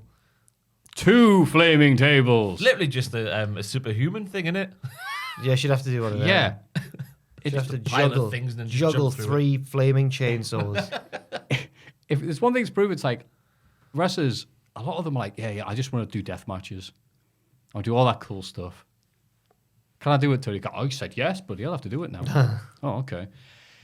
So, yeah, it's weird because finally, hopefully that means this feud's over between Andrade and Cody. But now I don't know what's next, but a go. They're showing up back at AEW. Well, I hope he gets his win back, for goodness sake. Absolutely. For Queen and country. Flaming boxing glove. Oh, I'll be good, Dad. I think in ring NXT probably was better this week. Wow. Yeah. Wow. Isn't that great? No. Oh, Yeah, why not? For once. Of course, it's still great. yeah. Oh, AEW. We want all of wrestling to thrive. Yeah. Of course we do. I love Gato move. The more good. Yes. Oh, don't go. No, down not that road, again. Kate. Bloody hell. The more good wrestling there is, the more us fans win. Right. Let's get out of the segment. Wow, the most sincere thing we ever said. But end on that note. Let's have a rummage in our mail bags. Let's have a little old... Right. What a start. No, we're keeping We're not that in. starting again. No, We're that's off. in, that's in. We're alive, pal. Sorry, I've had having the Giant Straub's Gone Mini Haribo, and it's... There we go. It's down. It's putting up a fight. You all right? The mailbag. Hi. Merry Friday, fellas. Hello. Whilst watching Dynamite this week, during the street fight, the crowd started chanting for tables on cue, as usual. It got me thinking, what is the most over weapon in wrestling? My guess would be the thumbtacks with Cactus Jack. Would love to know what you think. Thanks for being great company over the past year. Keep up the good work. That's from the Tory South, Toby. Thank you, Toby. Thank you, Tory. Thank you, Mr. Carvery. I would probably go for AJ Styles. Semantics. He thinks the earth's flat. Yes. I'll go for... No, I don't. I just think there's some stuff to look at.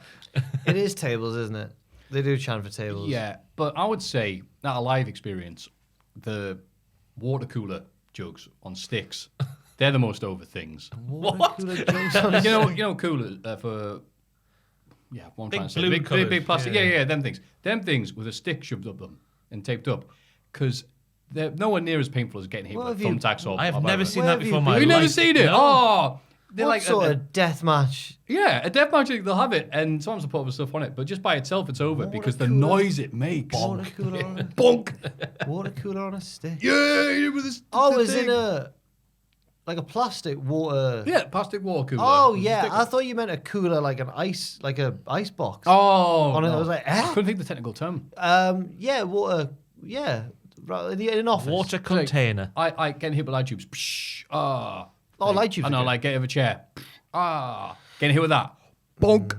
At that one we went to in Leeds, that deathmatch tournament, that light tubes made me realise, like, we're in a small room and there's glass dust Yeah. everywhere. I don't want to breathe that in. I think the owners of the building realised that as well. Right, Ross, this was unbelievable, right? No, you need to know. So the venue was in a vegan cafe. Deathmatch. Yeah. Vegans. It had on the list of things happening this week, and there was like poetry. Tonight, death match. Yeah. And I don't think they've been back. No, No, okay. no, because I went and got. Well, I was bringing some weapon, and I got a big celery stick. Did you? Nice. Yeah, Did it get used? yeah. Oh. How? Bonk. Okay, right, fair enough. Ah, I think tables, I'll say, for the most I'll part. go Yeah, for of course. a barbed wire bat. Okay. Like a Janice. oh, Or whatever thought Mick about Foley Janice. called his. I can't remember what Mick Oh, it's a Foley. bit, isn't it? Yeah, what did Mick Foley call his? Barbie. Barbie. More piss. Sorry, in the so background yeah, there. we heard more your name. Barbie gets a Bobby Lashley pop.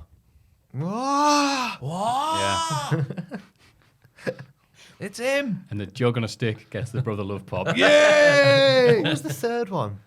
Can't remember what the third pop was. Oh my god, aye. No, it was Lashley, brother love. Oh, what was the third one? Stephanie McMahon? I don't know. No. Oh, Brandy Rhodes. yes. Hello, friends. How be on? Firstly, just want to say... All right. It's that I introduction. know who that is. We know who it is. Oh, do straight you? away. Yeah. From that? Oh, okay. Firstly, just want to say thank you and congratulations for 200 plus episodes. Cheers. Oh, I've listened to the podcast since day one, and this thing is... Oh, bloody hell, I'm sorry. And this thing's part of my commute to and from work. As a frontline worker, this thing has cheered me up, Ah. kept me going, and given me lots of laughs when it's been most needed. Well, thanks very much. I usually send in silly questions and I hope you will read it out and pop my brother, who is also an avid fan. You have previously read out some silly but sadly true stories of my friends, such as my mate kissing his cousin. I remember that one. Yes, I remember that one. And another one who pleasured a dog. I don't remember that one. What? I assume it's happened. I don't remember that. I'm pretty sure we remember that, right? Oh, God. No, there's been a lot of stuff. Today, I want to ask a serious question. Okay. Oh, okay. I've been a fan of WWE since I was 4 years old, so 30 years of hurt. I've always had interest and watched other promotions, but consider myself a WWE guy first and foremost. However, since particularly the rise of AEW and having a decent alternative, I've begun to grow despondent in my support for WWE, and most recently after the terrible concept and build for Survivor Series. Ooh. The fact that the show centered around a fake egg and the regurgitated pie rubbish attack on Tony Storm, I feel like I have had enough of the lack of creative impetus. Impetus. Oh, is that how you say that word? Oh, Yeah. impetus. Impetus. There's no you there. Anyway, fresh storylines and positive wrestling. So my question is, what advice would you give to keep someone invested in WWE and prevent them from giving up entirely on the product? Thanks again, Ferret from Glastonbury. Yes, of course, he's back. How be on? Well, thank you for the question. By the way, episode 1, don't go watch it by yourself. Wait for us to recap and have a lovely old summary and get together in a few weeks' time. It's been recorded, and it ruined our self-esteem. It shows how far we've come. Yeah, it does. I think that's really interesting because my answer is I genuinely don't know. And I think that this is a prime example of what the kind of WWE's lack of creative endeavor recently is having on long-term fans. He won't be the only person feeling this way. Yeah, I think don't watch every segment. Oh. Don't have a look at the first few minutes and just feel free to not watch absolutely everything they put out. Well, what do you think? Drink. Girls. Arse. Yeah. Biscuits. I saw that question and I don't know because I can't put myself in his shoes. I have to watch it for my job. It puts food on my table. My wife's table. And my kids' table. My mum's table. Not my mum's table. She's got her own job. But I honestly don't know. I couldn't put myself in that position because I think I'd just turn off.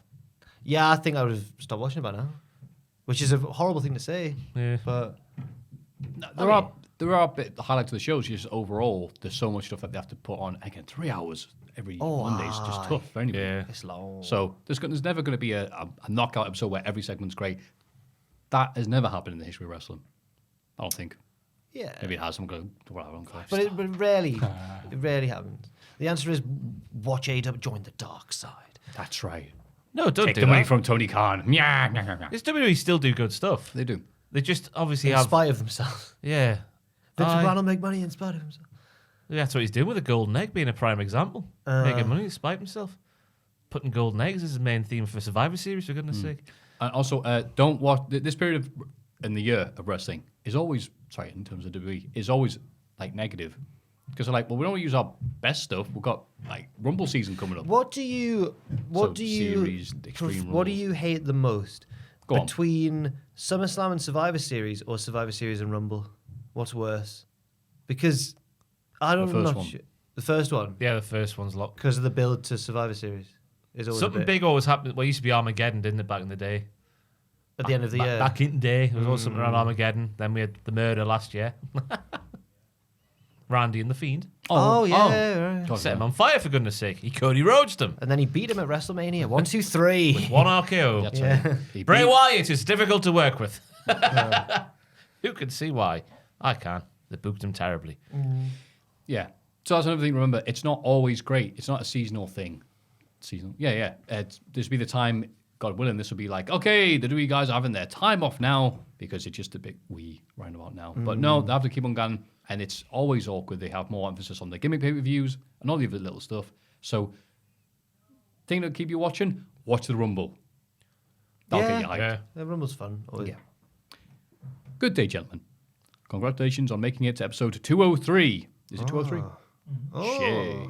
This is the only podcast I tune into now ever since Jericho stopped talking about Omaha steaks. Maybe you should see about getting that sponsorship. You could bring in they're bringing a Vesuvius pack just for Ross to advertise it. Vesuvius pasta. Yes. When's that happening, Jack? Huh? You go to a restaurant. You still haven't done that yet? Oh, God, I'll do it. Look, it's busy time of year. You keep on making us taggy tell you to do this. Oh. Furiously trying to think of another one right now. You're fusely trying to think. Oh, that was fast. Oh, Carbonara, man. Oh, no. I've made an absolute error. I've made an error. I've made an absolute error. All right, come on. Let's go on past the joke. Penny! My question is inspired by last week's podcast. If you could take any 3 wrestlers on a night out, for example, a works Christmas party, No! who would you take? Oh, as a bonus, where would you take them? For example, an arcade. Why would you say that, man? I'm trying to keep my job.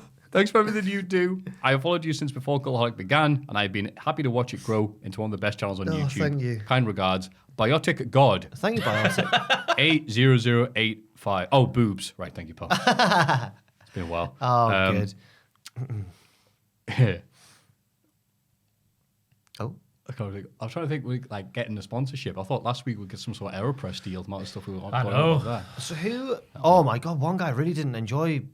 Said that really horrible things about me because I wasn't interested when you were talking about the AeroPress for 10 minutes. It's like, Jack seems like a little strop who doesn't enjoy when he doesn't get his own way.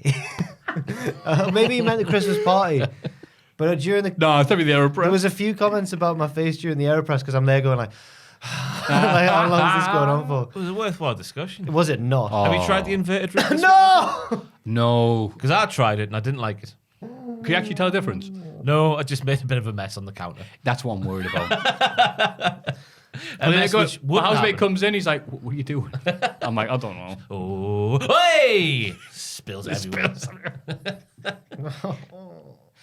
So, yeah, which wrestlers like coffee? Because we can talk about that when we bring Cesaro. we can bring the wrestler. Cesaro, he loves Rollins, him and Rollins have a bit of a bromance over coffee, don't coffee. Oh, that's Rollins owns coffee shops. they? Joined onto his wrestling school. isn't it? Two coffee shops, according to Becky Lynch. One in Iowa and one in LA. And the interviewer went, "Do you like Iowa as much as LA?" And she went, It's interesting that because our 2 bears, 1 cave, they're all moving away from LA because it's so bad. I thought everyone had to move to like a place like LA They're or all New going to, York. they're all if you're going a to Texas. podcaster. Yeah, Joe all the Rogan- Joe Rogan lads are going to Texas. Tom now. Segura's moved to Texas. Oh, so there's been some sort of Bert tax Kreischer's thing or what? Burnt Chrysler's Bert Kreischer. They brought that up on Dynamite this week as well. Oh, yeah. Oh, It's a thing on Tom Segura tries to make people say his name wrong, just winds him up. oh, it's a regular Yeah. thing. Oh, It's very self-important as Bert Chrysler. he is, and he's got a movie coming out soon about Yeah, the about the bear. machine. The machine. Oh, the bear, whatever. No. Real life story, isn't it? Forgot about He it. went to Well, Russia. according to him, they're going with the train and everything. No, it's been verified because it got shared around on Facebook and people were verifying it who went to school. It's actually true. Yeah. I never believed that when I heard it. Wow. taken by the Maffew. It's the machine. That's right. What was the question? Who would we take on a night out? Which wrestlers, any 3 wrestlers on a Bird night Christmas. out, for example, Christmas party, where would you take them? And you can't say Jericho to Tyneside because he's already been everywhere. Yeah. I would choose. I'm going to disqualify Americans, I think, because I finally, just Jack. don't think they've got a different definition of drinking to us. They get buzzed. Got my buzz on. And we get obliterated. The nicest possible way I could think to say. So I don't know. I'm thinking. Marty Jannetty, Roman Reigns, and Biggie for a good laugh. It's got better and better there. You Yeah, started hang off. Marty Jannetty because he would know where to go and it would be fascinating to tag along with him to see what happened. Roman Reigns, because it's Roman Reigns, imagine just people looking, whoa, and he would get us into the fancy swanky bars. That's right. That people like me wouldn't normally get into. Yeah. I'd get him with trainers on. Not even wearing posh shoes on this Christmas Maybe dinner. even shorts. Christmas dinner. Yeah, aye. Adidas ones. Silk Adidas ones. They weren't even. Didn't get let at the Pop World. With silk Didn't get in a Adidas. pop world because I had Saying. shorts on. I remember not being allowed in what was it, Wolverhampton. The one place to go to, the little rock thing that's the same size as The this pub? bloody thing. Yeah. Yeah, I couldn't get the in because I had the shorts on. Gifford? Yeah, Gifford, that's They didn't it. let you in the pub with shorts on? Yeah. I know it was nighttime. And I but- went, mate, it's summer. And he went, I don't care. Wow. It's like, it's a respectable place. I went, Was it not? It was not. It was not. no, it was not. I didn't know you How very dare well you back not wear then. shorts? I went, to this place. I didn't know you very well back then. I wish I'd known that this had Dude, I was happened. waving the rest. How would I have? I How would I went have? to Session Moth, like, hi, we can't get in. And she was like, yeah. I'm like, no, I'm not dancing out. Oh, whatever. I'd choose Session Moth. Martina speaks for herself. I'd choose. I can't think of any more. Oh, I'd pick Jen. Jen's not a wrestler. She's in wrestling. Why? She's the week in the wrestling. She's not a wrestler. Name drop her. No, but I want someone to be out before me on the night out. So like a lightweight. Oh, boo. Never forget. Love you, Jen. She was all talk near trousers. Yeah. She said she was going to win the golf as well. And outdrink her. And she did neither. Nah. Session Moth. Sami Zayn. Oh, imagine he'd be the guy who gets a bit drunk and then just doesn't shut up, yelling in your ear the entire Oh, night no, about yeah. stuff. I'd bring Owens as well to balance him out. Owens, Zayn, Oh, Session Owens and Zayn Moth. together, yeah, that'd Yeah, be there nice. we go. I'd love to see Sami Zayn on a night out. Just after, it was years ago on a podcast, someone was on about how just like talkative he always is. Sammy Wow Wow. Yeah. How on bus journeys and stuff, like when they're going from arena to arena, you'd just be driving past like a field full of sheep, and you go like, "How did all the sheep get there?" And just start. You imagine these wrestlers like, shut up, man. I'm worried that was me with WCPW, you know. Just in my early 20s, feeling like a rock star. Oh my god! No, I'm joking. Traveling from town to town, putting up the ring, which was bad. Annoying everyone. Getting paid now and getting no holiday return. Yeah. Good that. We got the holiday return was a weird system. Well, you just didn't get it. That's why I stopped going. Ah, those are some good picks, were they? Yeah, they were. They were. A lot of edit in that segment. I don't know why. If you have any lovely thoughts, queries, or just nice messages, because we get a lot of them, please continue to send them to mailbag@cultaholic.com. Or the Elite Hunter at Cultaholic. I don't know. We haven't mentioned him this week. I'm sad. Is he still around? He's off hunting. That's how good he is at hunting. He's trying to find the elite, and he just hasn't been on Dynamite for several weeks. He's been to Raw, he's been to SmackDown, he's been to NXT, he's been to Impact. You know when Buffy would end and it would show the people who made the production, the TV show, he would have that zombie that goes past. Arr, arr. That should be AEW ends every week. The AEW logo, and it's him woke up. Where are they? A rifle. Anyway, yes. Mailbag@cultaholic.com.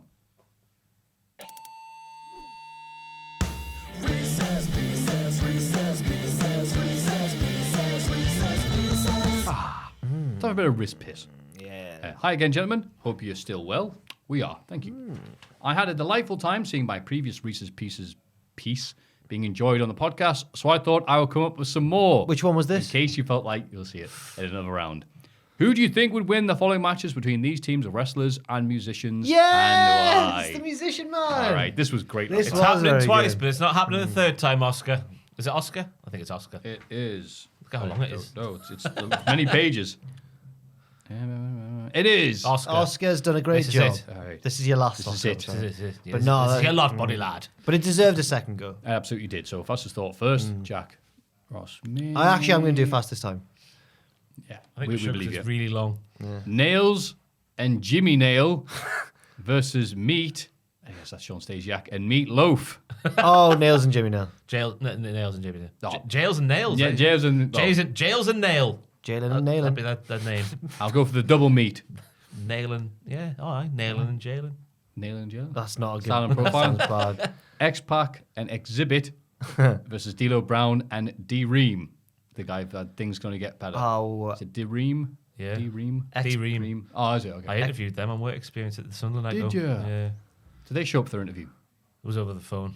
Oh, that's nice of them to show up for that. Cool. Who do you think? X-Pac. Yeah, fast thought. X-Pac and Exhibit. Just to see the pimping that would go on. Even though it's the anthem of Sunderland getting to the Carling. Was it the Carling Cup Gonna final back get then? better. Oh, yeah. That was the anthem for it. I'll go for D-Ream because they're from the northeast, I think. Are they? Oh, okay. Are they? I No, don't they're know. not. Professor Brian Cox was in D-Ream, I think. There was What? two fellas. Was he not? Which band was Professor Brian Cox in? I have no idea. He's in a band. Oasis, wasn't it? Yeah. Brian Cox. Brian Cox. Brian Cox is a English physicist and former musician. Professor of particle physics, blah, blah, blah. Come on. Which band was he in? D-Ream and Dare. Brian Cox was in the Ream. Yeah. He was a keyboard player, I think. Am I the only person who didn't know that? Yeah, maybe. Oh, I'm picking that then, yeah. D'Lo Brown featuring Professor Brian Cox. Get in. Ric Flair and Rick Astley versus Rick James and Rick Rude. Oh, Rick James and Rick Rude. The former, I'm sorry. Oh. Flair and... Who was it? Astley. Astley. Two jokes that are long past the sell-by date, yeah. Hey! Yeah, Ooh. James and Rude, That absolutely. was vicious. Atomic Kitten and the Cat versus Little Bow Wow and Junkyard Dog. Oh, Bow Wow and the dog. Atomic Kitten and the cat. Come on now. Is this Ernest the cat or is this Stacey the cat? It says it's cat with a K. Oh, So Stacey. I am deciding to read it as cat with a C. Yeah, with a C, definitely. Yeah. Yeah, that'll make me whole again. Somebody call your mama. Yeah. Darby Allin and Lily Allen versus Adam Cole and Cheryl Cole. Way high. Yeah, Adam and Cheryl. They're going to fight for this They're love, going aren't to they? boom for this love. I can't wait for the Brandon, the thing in South Gosforth to do the Adam Cole burger and get a copyright infringement. Thing. takedown. Oh, yeah, what did they do? It was a Cheryl Cole, or a taste of Cheryl Cole or whatever. What? Not like, that's the puns they go for. But, and it was a burger with beans on and a Greg's Beans? pasty. Oh yeah, it was whoa. Brandling Villa, was Oh, it? I've had this before. Oh, have you? Oh, there we go. You Yeah, yeah. hipster But then man. they change it because you can't just. It turns out you can't just go and get someone else's thing and advertise it as a Greg's pasty and serve it at different restaurants. What What's the was establishment that? What was name? that? Brandling Villa. Brandon Brandon Yeah, I got it Villa. right. Hey. Brandon Village. Sausage rolling, it was very dry. What's that? Oh, not a good endorsement from Tubman. But yeah, then he got told don't do that. That was a dry sausage roll. The taste of I don't know why I've announced that like I'm... Can you please move the car? This next song is Prince and Prince Puma versus Lordy and Lord Alfred Hayes. Lordy and Lord Alfred Hayes. Yeah. The bigger. Prince is tiny little man. Was R.I.P. What's one of Lordy's songs? That's what you take away from Prince. He was a tiny man. Well, he was really good as well. Wasn't he? Yeah, he was. But in this fight, yes, I'm taking his size into account. Not even Prince has enough charisma to save Puma. Oh,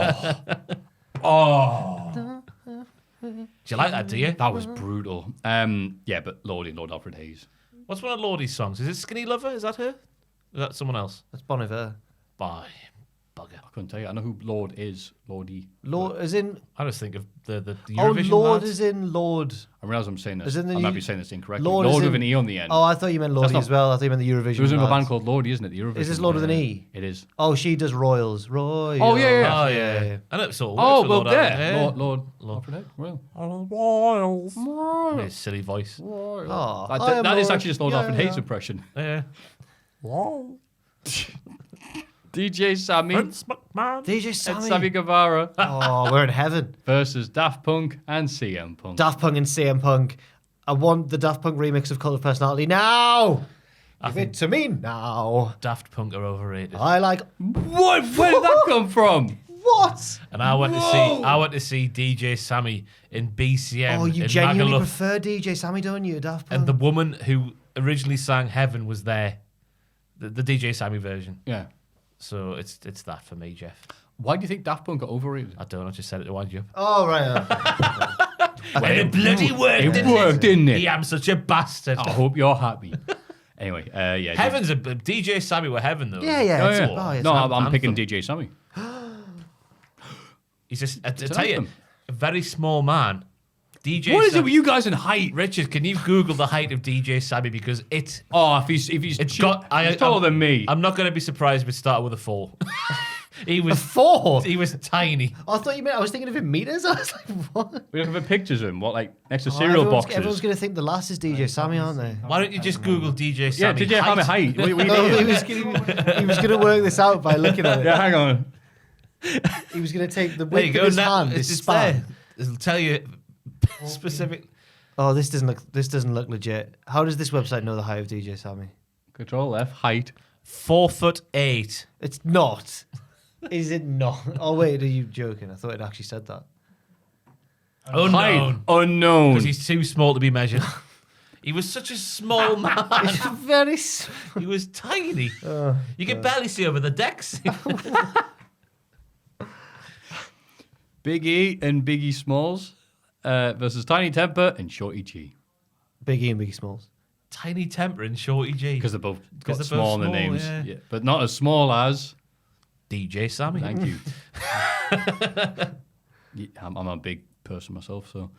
Bianca Belair and the Fresh Prince versus Jazz and DJ. It's Jazzy Jeff. Jazz and Jazzy Jeff. Jazz and Jazzy That's a good Jeff, one. yeah. I like that one. Jazz is retiring tomorrow or tonight. Tomorrow I thought you already retired. at NWA Hard Times 2, baby. She's got like a She had a- retirement ceremony, I think. or Oh, something. retirement. Yeah. Okay, fair enough. Damien One of Priest. the most underrated women's wrestlers ever in WWE. Jazz was brilliant. Yeah. No, she really helped that division when, it wasn't that Yeah. good at the wrestling. Quality. Damien Priest and Judas Priest versus American Dragon and Dragon Force. I feel like Dragon... Dragon... It says Through the Fire and Flames from Guitar Hero. In case Yeah, you I didn't know know Dragon that one Force. song. I feel like Dragon Force are like really, really, really, really energy drink nerds, aren't they? So I'm going for the other ones, Judas Priest and Damien Priest. I would like to see Bryan Danielson attempt that on Guitar Hero. So I'll go for that one. That'd be Is that nice. the one that goes like... do-do-do-do-do-do-do-do? There's so much. Pretty Yeah, that's much, the one. Pretty yeah. much, yeah. Yeah, I saw them at... There's the weird bit that says, yeah, at You Northumberland saw them? Uni. Could they do it live? Yeah, there was that encore, and they went, "Do you want us to play that song that was sick to death for playing?" Like, yeah, all right then. Could they do it? Yeah, because I remember I saw them at Download like 10 years ago, and it was like, "Oh, they can't play the songs live." Okay, cool. I'm not seeing these again. But apparently these are all new, nearly all new guys. Members? I heard they went through a lot of members. Oh, right, okay. Confirm or deny, that'd be great because some people actually message me and we say stuff like that, and I forget and goes, "What was I talking about Dragon Force?" But anyway, Damien Priest and Judas Priest because Yes. Judas Priest. Yes. Whoa. Peter Andre and Andre Chase versus Fat Joe and Samoa Joe. Fat Joe and Samoa Joe. Lean back. Really? Peter Andre and Andre Chase. No. Imagine Andre Chase with half his body sticking out the ocean, gyrating vigorously. And he does his stomps. But instead of doing, "Give me a C," he goes, "Give me a oh stomp." So because Peter Andre is already in the team, does Andre Chase have to do the Jamaican rap? A bit of it. Baby girl. I'm not going to do all of it, but does he have to do all that? Yes. Okay, They fair do a enough. magnificent job of it. He can also tell you how to spell insania Yeah. because he's educated. Well, best thing Peter Andre ever said was, "I'm going to boil like a kettle." That's one of the lines he said when it was on I'm a Celebrity. I'm going to boil like a 'Cause kettle. he was getting mad. Oh, right. Oh, that's Well, I'm weird. gonna boil like a bloody kettle. Yeah, I'm going to boil like a kettle, mate. that's what he said. Come on, England. Up the ashes. Win the ashes. Win them. Bring them home. No, I'm not. Bring the no, but if we do, We're going to get humped 5-0. 4-1. 4-0. 5-0. 3-1. 3-0. 3-0. 5-0. Okay. 3-1. Sorry. JBL and JLS England. No. versus MJF and EMF, aka the band from You're Unbelievable. Oh. JBL and JLS. Yeah. I like MJF. I'd love to a see bit JBL taking part in one of JLS's famous dance routines. Yeah. Everybody in love. Put your lariats up. Oh, man. of that. No, that was all right. No, it wasn't. That was best. It was good as it was going to be. What's their other song? It's just that play a montage of the Blue Meanie thing. You only get one shot. You only get one shoot. Where then you? Yeah. You should sue him, Blue Meanie. You should. No, I'll take the money, thanks. Lou Bega, Mambo number 5, and Zelina Vega versus Norman Cook, aka Fatboy Slim's real name, and Dana Brooke. Hang on. Zelina Vega and Lou Bega. Yeah. Yeah. A little bit of Monica in my life. They'll pin him for 5 seconds rather than 1, 2, 3, 4, 5. Puff Daddy and Big Daddy versus Daddy Yankee and Big Daddy V. Puff Daddy and Big Daddy. I got followed by a Viscera fake account on Twitter the Like other day. Did you yesterday. see it as Yeah, well? aye. His bio was big lad who loves social distancing. All right, Viscera. Cheers, mate. Didn't ask for any bank details then. No, Oh, didn't okay. message. There's a lot of that didn't going message around or at the anything. minute. I just thought, Viscera's following me. That's interesting. Christ. Yeah, Puff Daddy and Big Daddy. Yeah. Yeah. Why No. not? Yes. Yes. Come with me. I'm a bad boy for life. Look at me. Easy. I love Godzilla. Everybody. He did the theme, didn't he, for the Ah. the 90s Yeah, one? the Right. the Led Come Zeppelin with me. cover. Dun-dun-dun. Easy. Sampling Led Zeppelin, the goal of the man. Kashmir. Yeah. Good song though. Chemical Brothers and the Basher Brothers. Oh no. Versus the Scissor Sisters and the Pretty Mean Sisters. The what? PMS. PMS. Terry and Jack yeah, Ellen, yeah, wasn't yeah, it? yeah, and Sean Stasiak as their meat. Yeah, no. And Mark Henry for a little bit. The first team. Getting, I'd never forget that when he had the whipped cream put on him and licked off him by, was it Terry or Jacqueline or both? Just remember the visual of Mark Henry being there with his shirt off, having whipped cream put on his torso. Was he putting on a like, smiley face or anything like that? No. Oh, Just shame. remember the side profile. Well, now you've said that, Scissor Sisters and Pretty Mean Sisters. Okay. What was the other one? Chemical Brothers and the Basham Brothers. Oh, Chemical Brothers and Basham Brothers. Yeah. Oh, the Bashams were bad. But I do like Chemical What are you on Brothers. about? They That were was Jim bland. Cornette's big baby fat or big heel Yeah. with hair. And then they cut his hair And off. then he cut his hair off and he was Yeah. mad. Well, I want to see what we look like without the hair. I'm just, why don't you just paint a picture? Well, I'll ask Drake. Sorry, Duke Hudson. Yeah, Duke Hudson could have done those photoshops. He could have done that back in 2002. Yeah. What was he doing in 2002? Imagine Probably him wasn't in even school, alive. Probably in the library. Getting books. Reading books. Getting books on being boring. The Streets and the Mean Street Posse versus the Block Party and Lucha House Party. Lucha just 'cause House we- Party. Can it ruin Block Party, man? Just because we mentioned the Streets earlier, I'm going to go for the Streets and the Mean Street Posse. Yeah. Yeah, I'm not letting Lucha House Party ruin Block Party. Ain't no pie like a Block Lucha House Party. Huh? Yeah, the Streets and Mean Street. Bit of a gas. The Darkness and Ministry of Darkness. Oh. Versus House of Pain and Authors of Pain. Oh, Ministry of Darkness and the Darkness. Yeah. Absolutely. Just a ministry with a few extra members. Imagine Taker on one of those jumpsuits. Oh.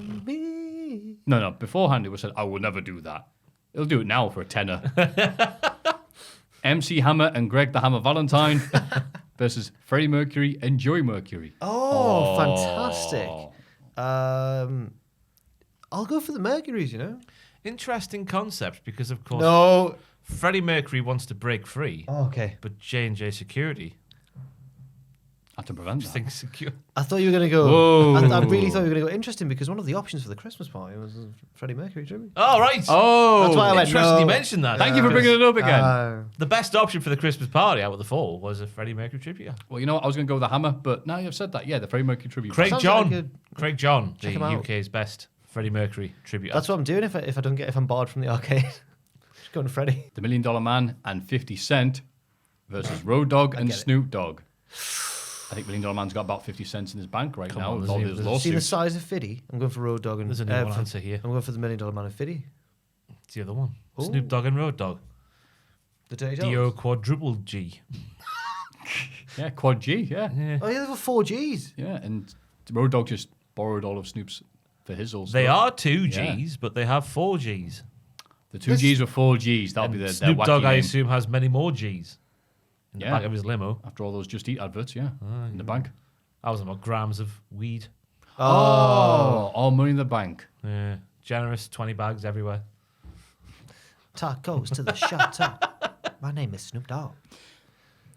As always, loving the stellar work from everyone on the team. Stellar. Stellar. Thank you. Stay gold, you magnificent bastards. Cheese pizza. Snuggles Stable. and smooches. Oscar X-Ray XOXO. Thank you, Oscar. If you again. decide to use the episode that drops on December 3rd, it's my birthday, so feel Happy free to say lovely things about birthday. me. Happy birthday, Oscar. And thank Happy you- birthday. Thank you for your inventive and always amusing Reese's Pieces as well. Thank you, Oscar. You're There's amazing. there's your present. Now leave us alone. Yes. Oh, no. You are taller than DJ Sammy You in don't reality and in our hearts. Thank you very much. And you have any other Reese's Pieces, please send them to mailbag@cultaholic.com. It's Cultaholics.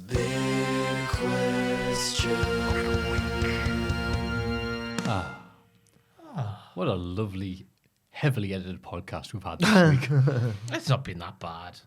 No. No, it's been wonderful. I've enjoyed doing it. And there's just a little bit more time to talk about our favourite thing of the week, which is... Your favourite thing of the week. Yes, my favourite thing of the week. Is it really NXT WarGames without William Regal yelling WarGames? No. No, it's not. Thanks for watching. No, let's read the It's card. like having Christmas Day without the Queen's speech. Oh, Do which you watch is your Queen's happening- speech? No. Do you? I know it's there, though. Actually, sometimes I've turned it on just to get the feeling that I'm watching the same thing as the nation. But I don't... If I missed it, I'm not gutted, you know. I would slink away out the room when it came on me. Do you watch Upstairs, it? Yeah. No. Do you ever wonder what dress she's what colour I dress? find it No, all no, very but- insincere. She's sat there yeah. in a palace. Yeah. Yeah, but I'm trying to think of the stuff that my house, the things that always get watched. I know what's going to happen this year. I don't care if the house is on fire at the time. The Muppets, Christmas Carol, and Scrooge, the Alistair Sims version. Is there anything on your house that always gets watched?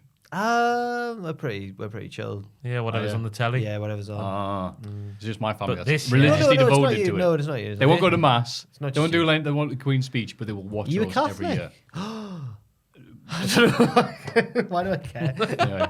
Well, then we must fight. Yeah. This year I'm starting one, though, because Home Alone 3 will become a staple. Home Alone My- 3 is fantastic. Still haven't seen it, but people are bigging it up. Town. Watch your step if you come around. Again, Like Home I Alone, don't the think third I know one. you. I fully accept it's not a scratch on 1 or 2, but that doesn't mean it's a bad film. It's just not as good as the iconic other 2. We've been Right. teaching the lads upstairs, like Fraser and Jack Atkins, the ones who sit in the ones who can't escape us talking about it, about how good Home Alone 3 is. There's a racing car with a chip inside that they've got to get. And it's on Disney Plus. If you got Disney Plus, I haven't. 2 villains. How about 4? No, please say it like build up like Partridge. Oh, that's awesome. It's definitely going to get me hyped for it. Home Alone 3, it's only the film. The Home Alone 1 wishes it was. Scarlett Johansson's in it. She was a child. You know, it's not. She's not. She's not in a key role. She's not in a key role. Great. thing. Okay, this is going well. War Games, the lineup. Raquel Gonzalez, Io Shirai, Cora Jade, and Kaylee Ray will take on Dakota Kai and Toxic Attraction, Mandy Rose, Gigi Dolan, and JC Jane. Women's War Games match. Yeah, let's do some predictions, guys. you think for the sanctity of NXT 2.0, anything that's got the new people on the side of that match, that came out weird. They've got to win, haven't they? Just for the sanctity of NXT. Who the ones 2.0. with the advantage? No, just any side of the match, any side of the card that has more 2.0 people than 1.0 people. All right. Has to win, don't they? This one, I think so, I right? think either team can win because it's not been billed as explicitly as. Do we two. have a good split in terms of 1.0 and 2.0 in this match? Toxic Attraction is 2.0, Yeah. I think. Who are they with? Dakota Kai. Dakota Kai. Oh, she's a 1.0. Yeah. And then on the other side, Kaylee. Well, they've Ray, mixed what, it up what does deliberately, Kaylee though, count as? I'd a good say question, Kaylee's, isn't it? Kaylee's a 2.0 for me. Okay. Did she? No, but She didn't do anything for 1.0, did you? yeah. Did you? Yeah, she did NXT UK, and then she did. NXT She did, UK she did don't appear on non She NXT has UK appeared, before but I 2.0. can't Let's remember. not pretend NXT UK counts for anything. No, she's appeared on NXT. I just can't remember what she really. Much of what Yeah, she did. but you know what? That doesn't really. It's not really bigging her up. So she did stuff, but I can't remember any of it. So, but Raquel, Neo, Shirai, yeah, it's a mix. Who's I it? will- Raquel, Io, and Cora Jade. Cora Jade. So you've got an even split there. Oh, that could be anyone's game then, that one. I think that team good guy will win because Kaylee Ray's been put over very strong. Now I think the baddies are going to win, and they're going to have Toxic Attraction as the group they're going to keep around forever. So when they do War Games, they'll have someone to wrestle. This is just Toxic Attraction's world. We're We're just living in it. yeah. I That's right. think We're paying rent in the, Toxic the Attraction. other team will win so that various different people have a claim to the NXT Women's Championship. Ooh, Oh. Urano. Cameron Grimes versus Duke Hudson in a hair versus boring match. I mean, if Duke loses, he's Duke's- losing his boring. Duke's got to lose. Cameron, as Ross said, Cameron looks fantastic at the moment. Yeah, I think Duke will lose. It's always the heel. It's always the I hope so. Yeah. Trying to spruce him up by losing all of his hair. Look at yourself in the mirror. Oh no, I don't look good.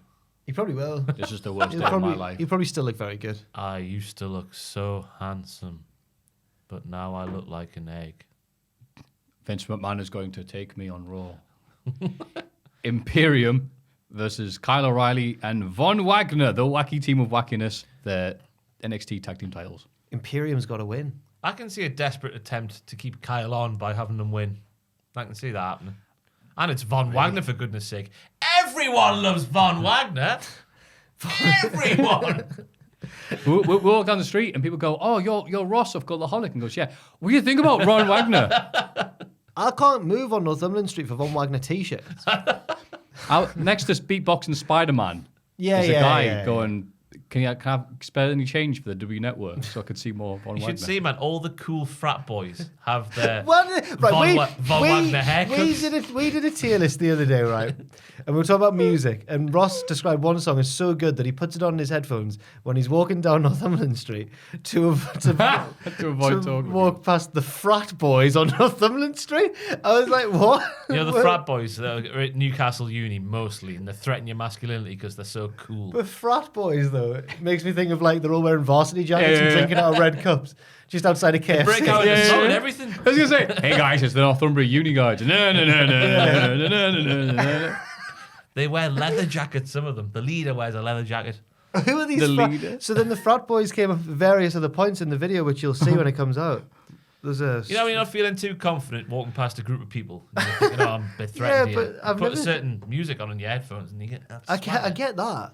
I totally understand feeling threatened by bigger boys, but I don't understand where the frat boys have came from. Frat boys of Newcastle. They all go into the barbers with a picture of Von Wagner and say, "Make me look like that," because everyone loves Von Wagner. We've mixed two bits together here. Yes. I don't know. Like a glorious whole. I know what I said. I don't think they're going to win.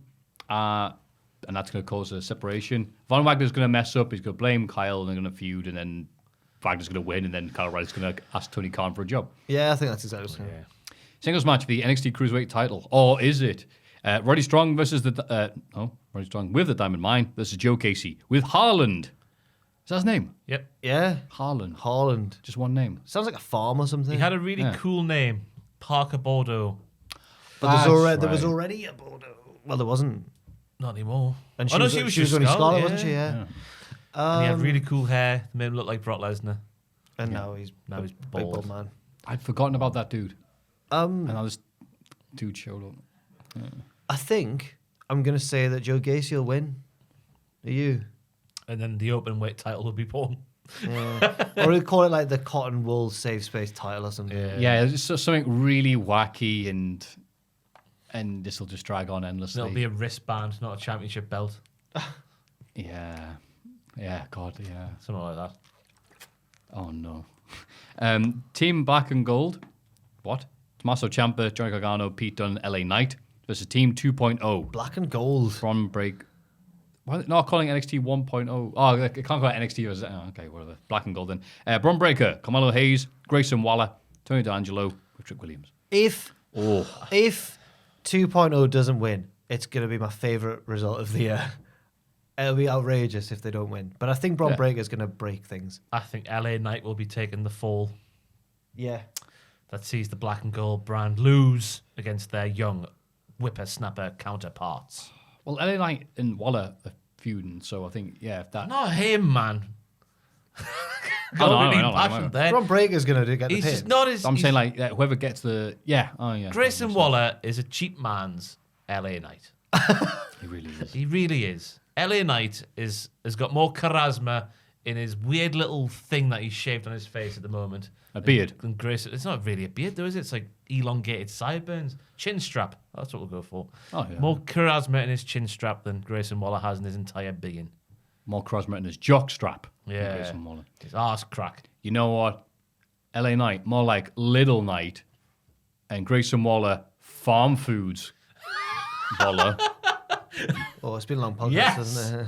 Yeah. We're still going. We're still up there. Little Night. Yeah.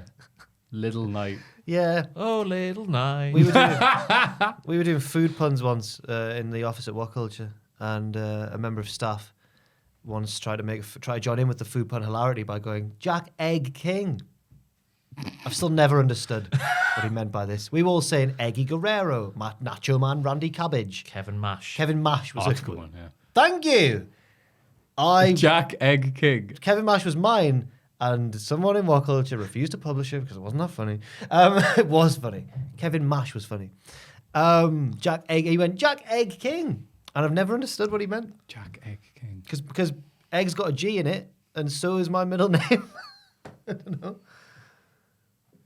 Oof. Aye. Fun never stopped there. Like, Nice guy, though. that's what you always say after you bury someone. Ah, yeah, nice guy. Yeah. Always used to want to fight me. Always used to say he could beat me in a fight. Because you didn't laugh at his egg pun. No, it was to wind me up, and it There's worked. only one way to settle this feud. WarGames! Yay! Now that's going to be a WarGames spectacular. Me versus... because you versus parts unknown. That's right. he lives in London now. Oh, I know what you mean then. Oh, Do you? Okay, yeah. Alan, you? it's Alan Dead. Yeah, Do you know him? Yeah, vaguely, yeah. What colour's his hair? What? Just What, prove that you now? know him. No, I haven't what spoken to him in ages. colour's his hair? Black? You don't. It's not the guy you're thinking of. I knew you were talking crap. The guy's ginger as the day is long. Oh, someone else who's moved to London, and I do apologise. That's okay. Who did you think? Anyway, we'll talk about. Yeah, it we'll talk, after. yeah, well, I think we're killing time now. None of this is maybe going to end up in the thing.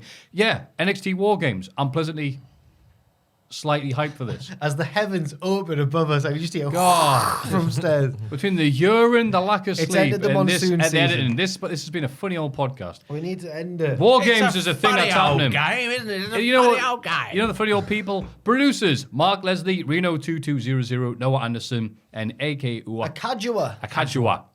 Richard, I think you need to pull your finger out your arse, right, body lad. Yeah, I will. Put man. their names on there, for goodness sake. Oh yeah, do that for next time. Yeah. Brought this up once before, but Did you? Yeah. Oh, sorry. Sorry, Richard. Sorry, I don't think Richard. I ever got round to really doing Fair it. enough. But I will though. I'll do it. Pull Thanks, your man. finger. And yeah, take your finger out from whatever it's doing and go onto your phone and type in the words patreon.com/cultaholic to place your votes on any of the three magnificent picks we have this week. Or if you don't want to do that, then you can take your finger and put it on the other bit of keypad and type in mailbag@cultaholic.com how and send us keyboards a work. letter about what you're doing with your finger right now. Yes. But until then, this has been Jack. Anything to plug until next week? Twitch on Wednesday, and just so much content that primarily me and Ross will be doing a lot of, actually, in the build-up to Christmas. Also, look out for stuff on the website. Look out for the culties whenever they happen. There's too many things to mention, Maffew. Fantastic. It's a busy time of year. Ross, more of the same or anything If you specific? it's interesting that you mentioned patreon.com/cultaholic because if you go on there now, you'll see the first ever fan straight to hell. I hate using the word fan, but that's what it says on there. Viewer straight to hell. Person who consumes our content straight to hell. They've found the relevant tier where you can either pick, I think you can pick either, or you can do both if you want. I'm not too sure about that. I should have checked before I said this. Who knows what's going on? Find the relevant tier and you too could be on straight to hell, much like name here because I've forgotten. He's a lovely fella though. It lasted for nearly an hour. Lewis Markham. He's got a memory because he edited it. We put all the bells and whistles on, make it look like a proper straight to hell, and it goes on the Patreon for all the people to see. Wow, that could be you if you go on Patreon. It's just me and Nate. I've got no memory. I'm very sorry, Good Lewis. choices. Very good choices. Nice. I'll give you a little teaser. One of them was the back of wrestling t-shirts.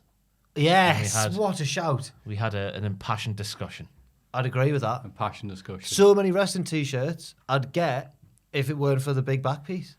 Yeah. Yeah, Legitimately though, good episode. nice. Felt like I was speaking to a wrestler. Better than a lot of the wrestlers? Yeah, yeah. You don't have to name definitely. names. Oh yeah, he came prepared for starters. and he showed up, which is nice. To be fair, though, Lewis did do the wrestling for a few weeks. He was saying Oh, did the training, then realised it wasn't for him. fair play. But at least he gave it a go. Awesome. Anything else to plug? Nope. That's fine. There's a WrestleCrate co-production, Oh. co-promotion I'm doing with them. Ooh. It's, as the time of this, it's 93% sold out, which I think is a fabulous statistic. But you can still go to WrestleCrate.co.uk, sign up. Still time to do the December crate. I know, Christmas and all that, but whatever. Just don't get your dad something. Get a WrestleCrate box for yourself or a friend.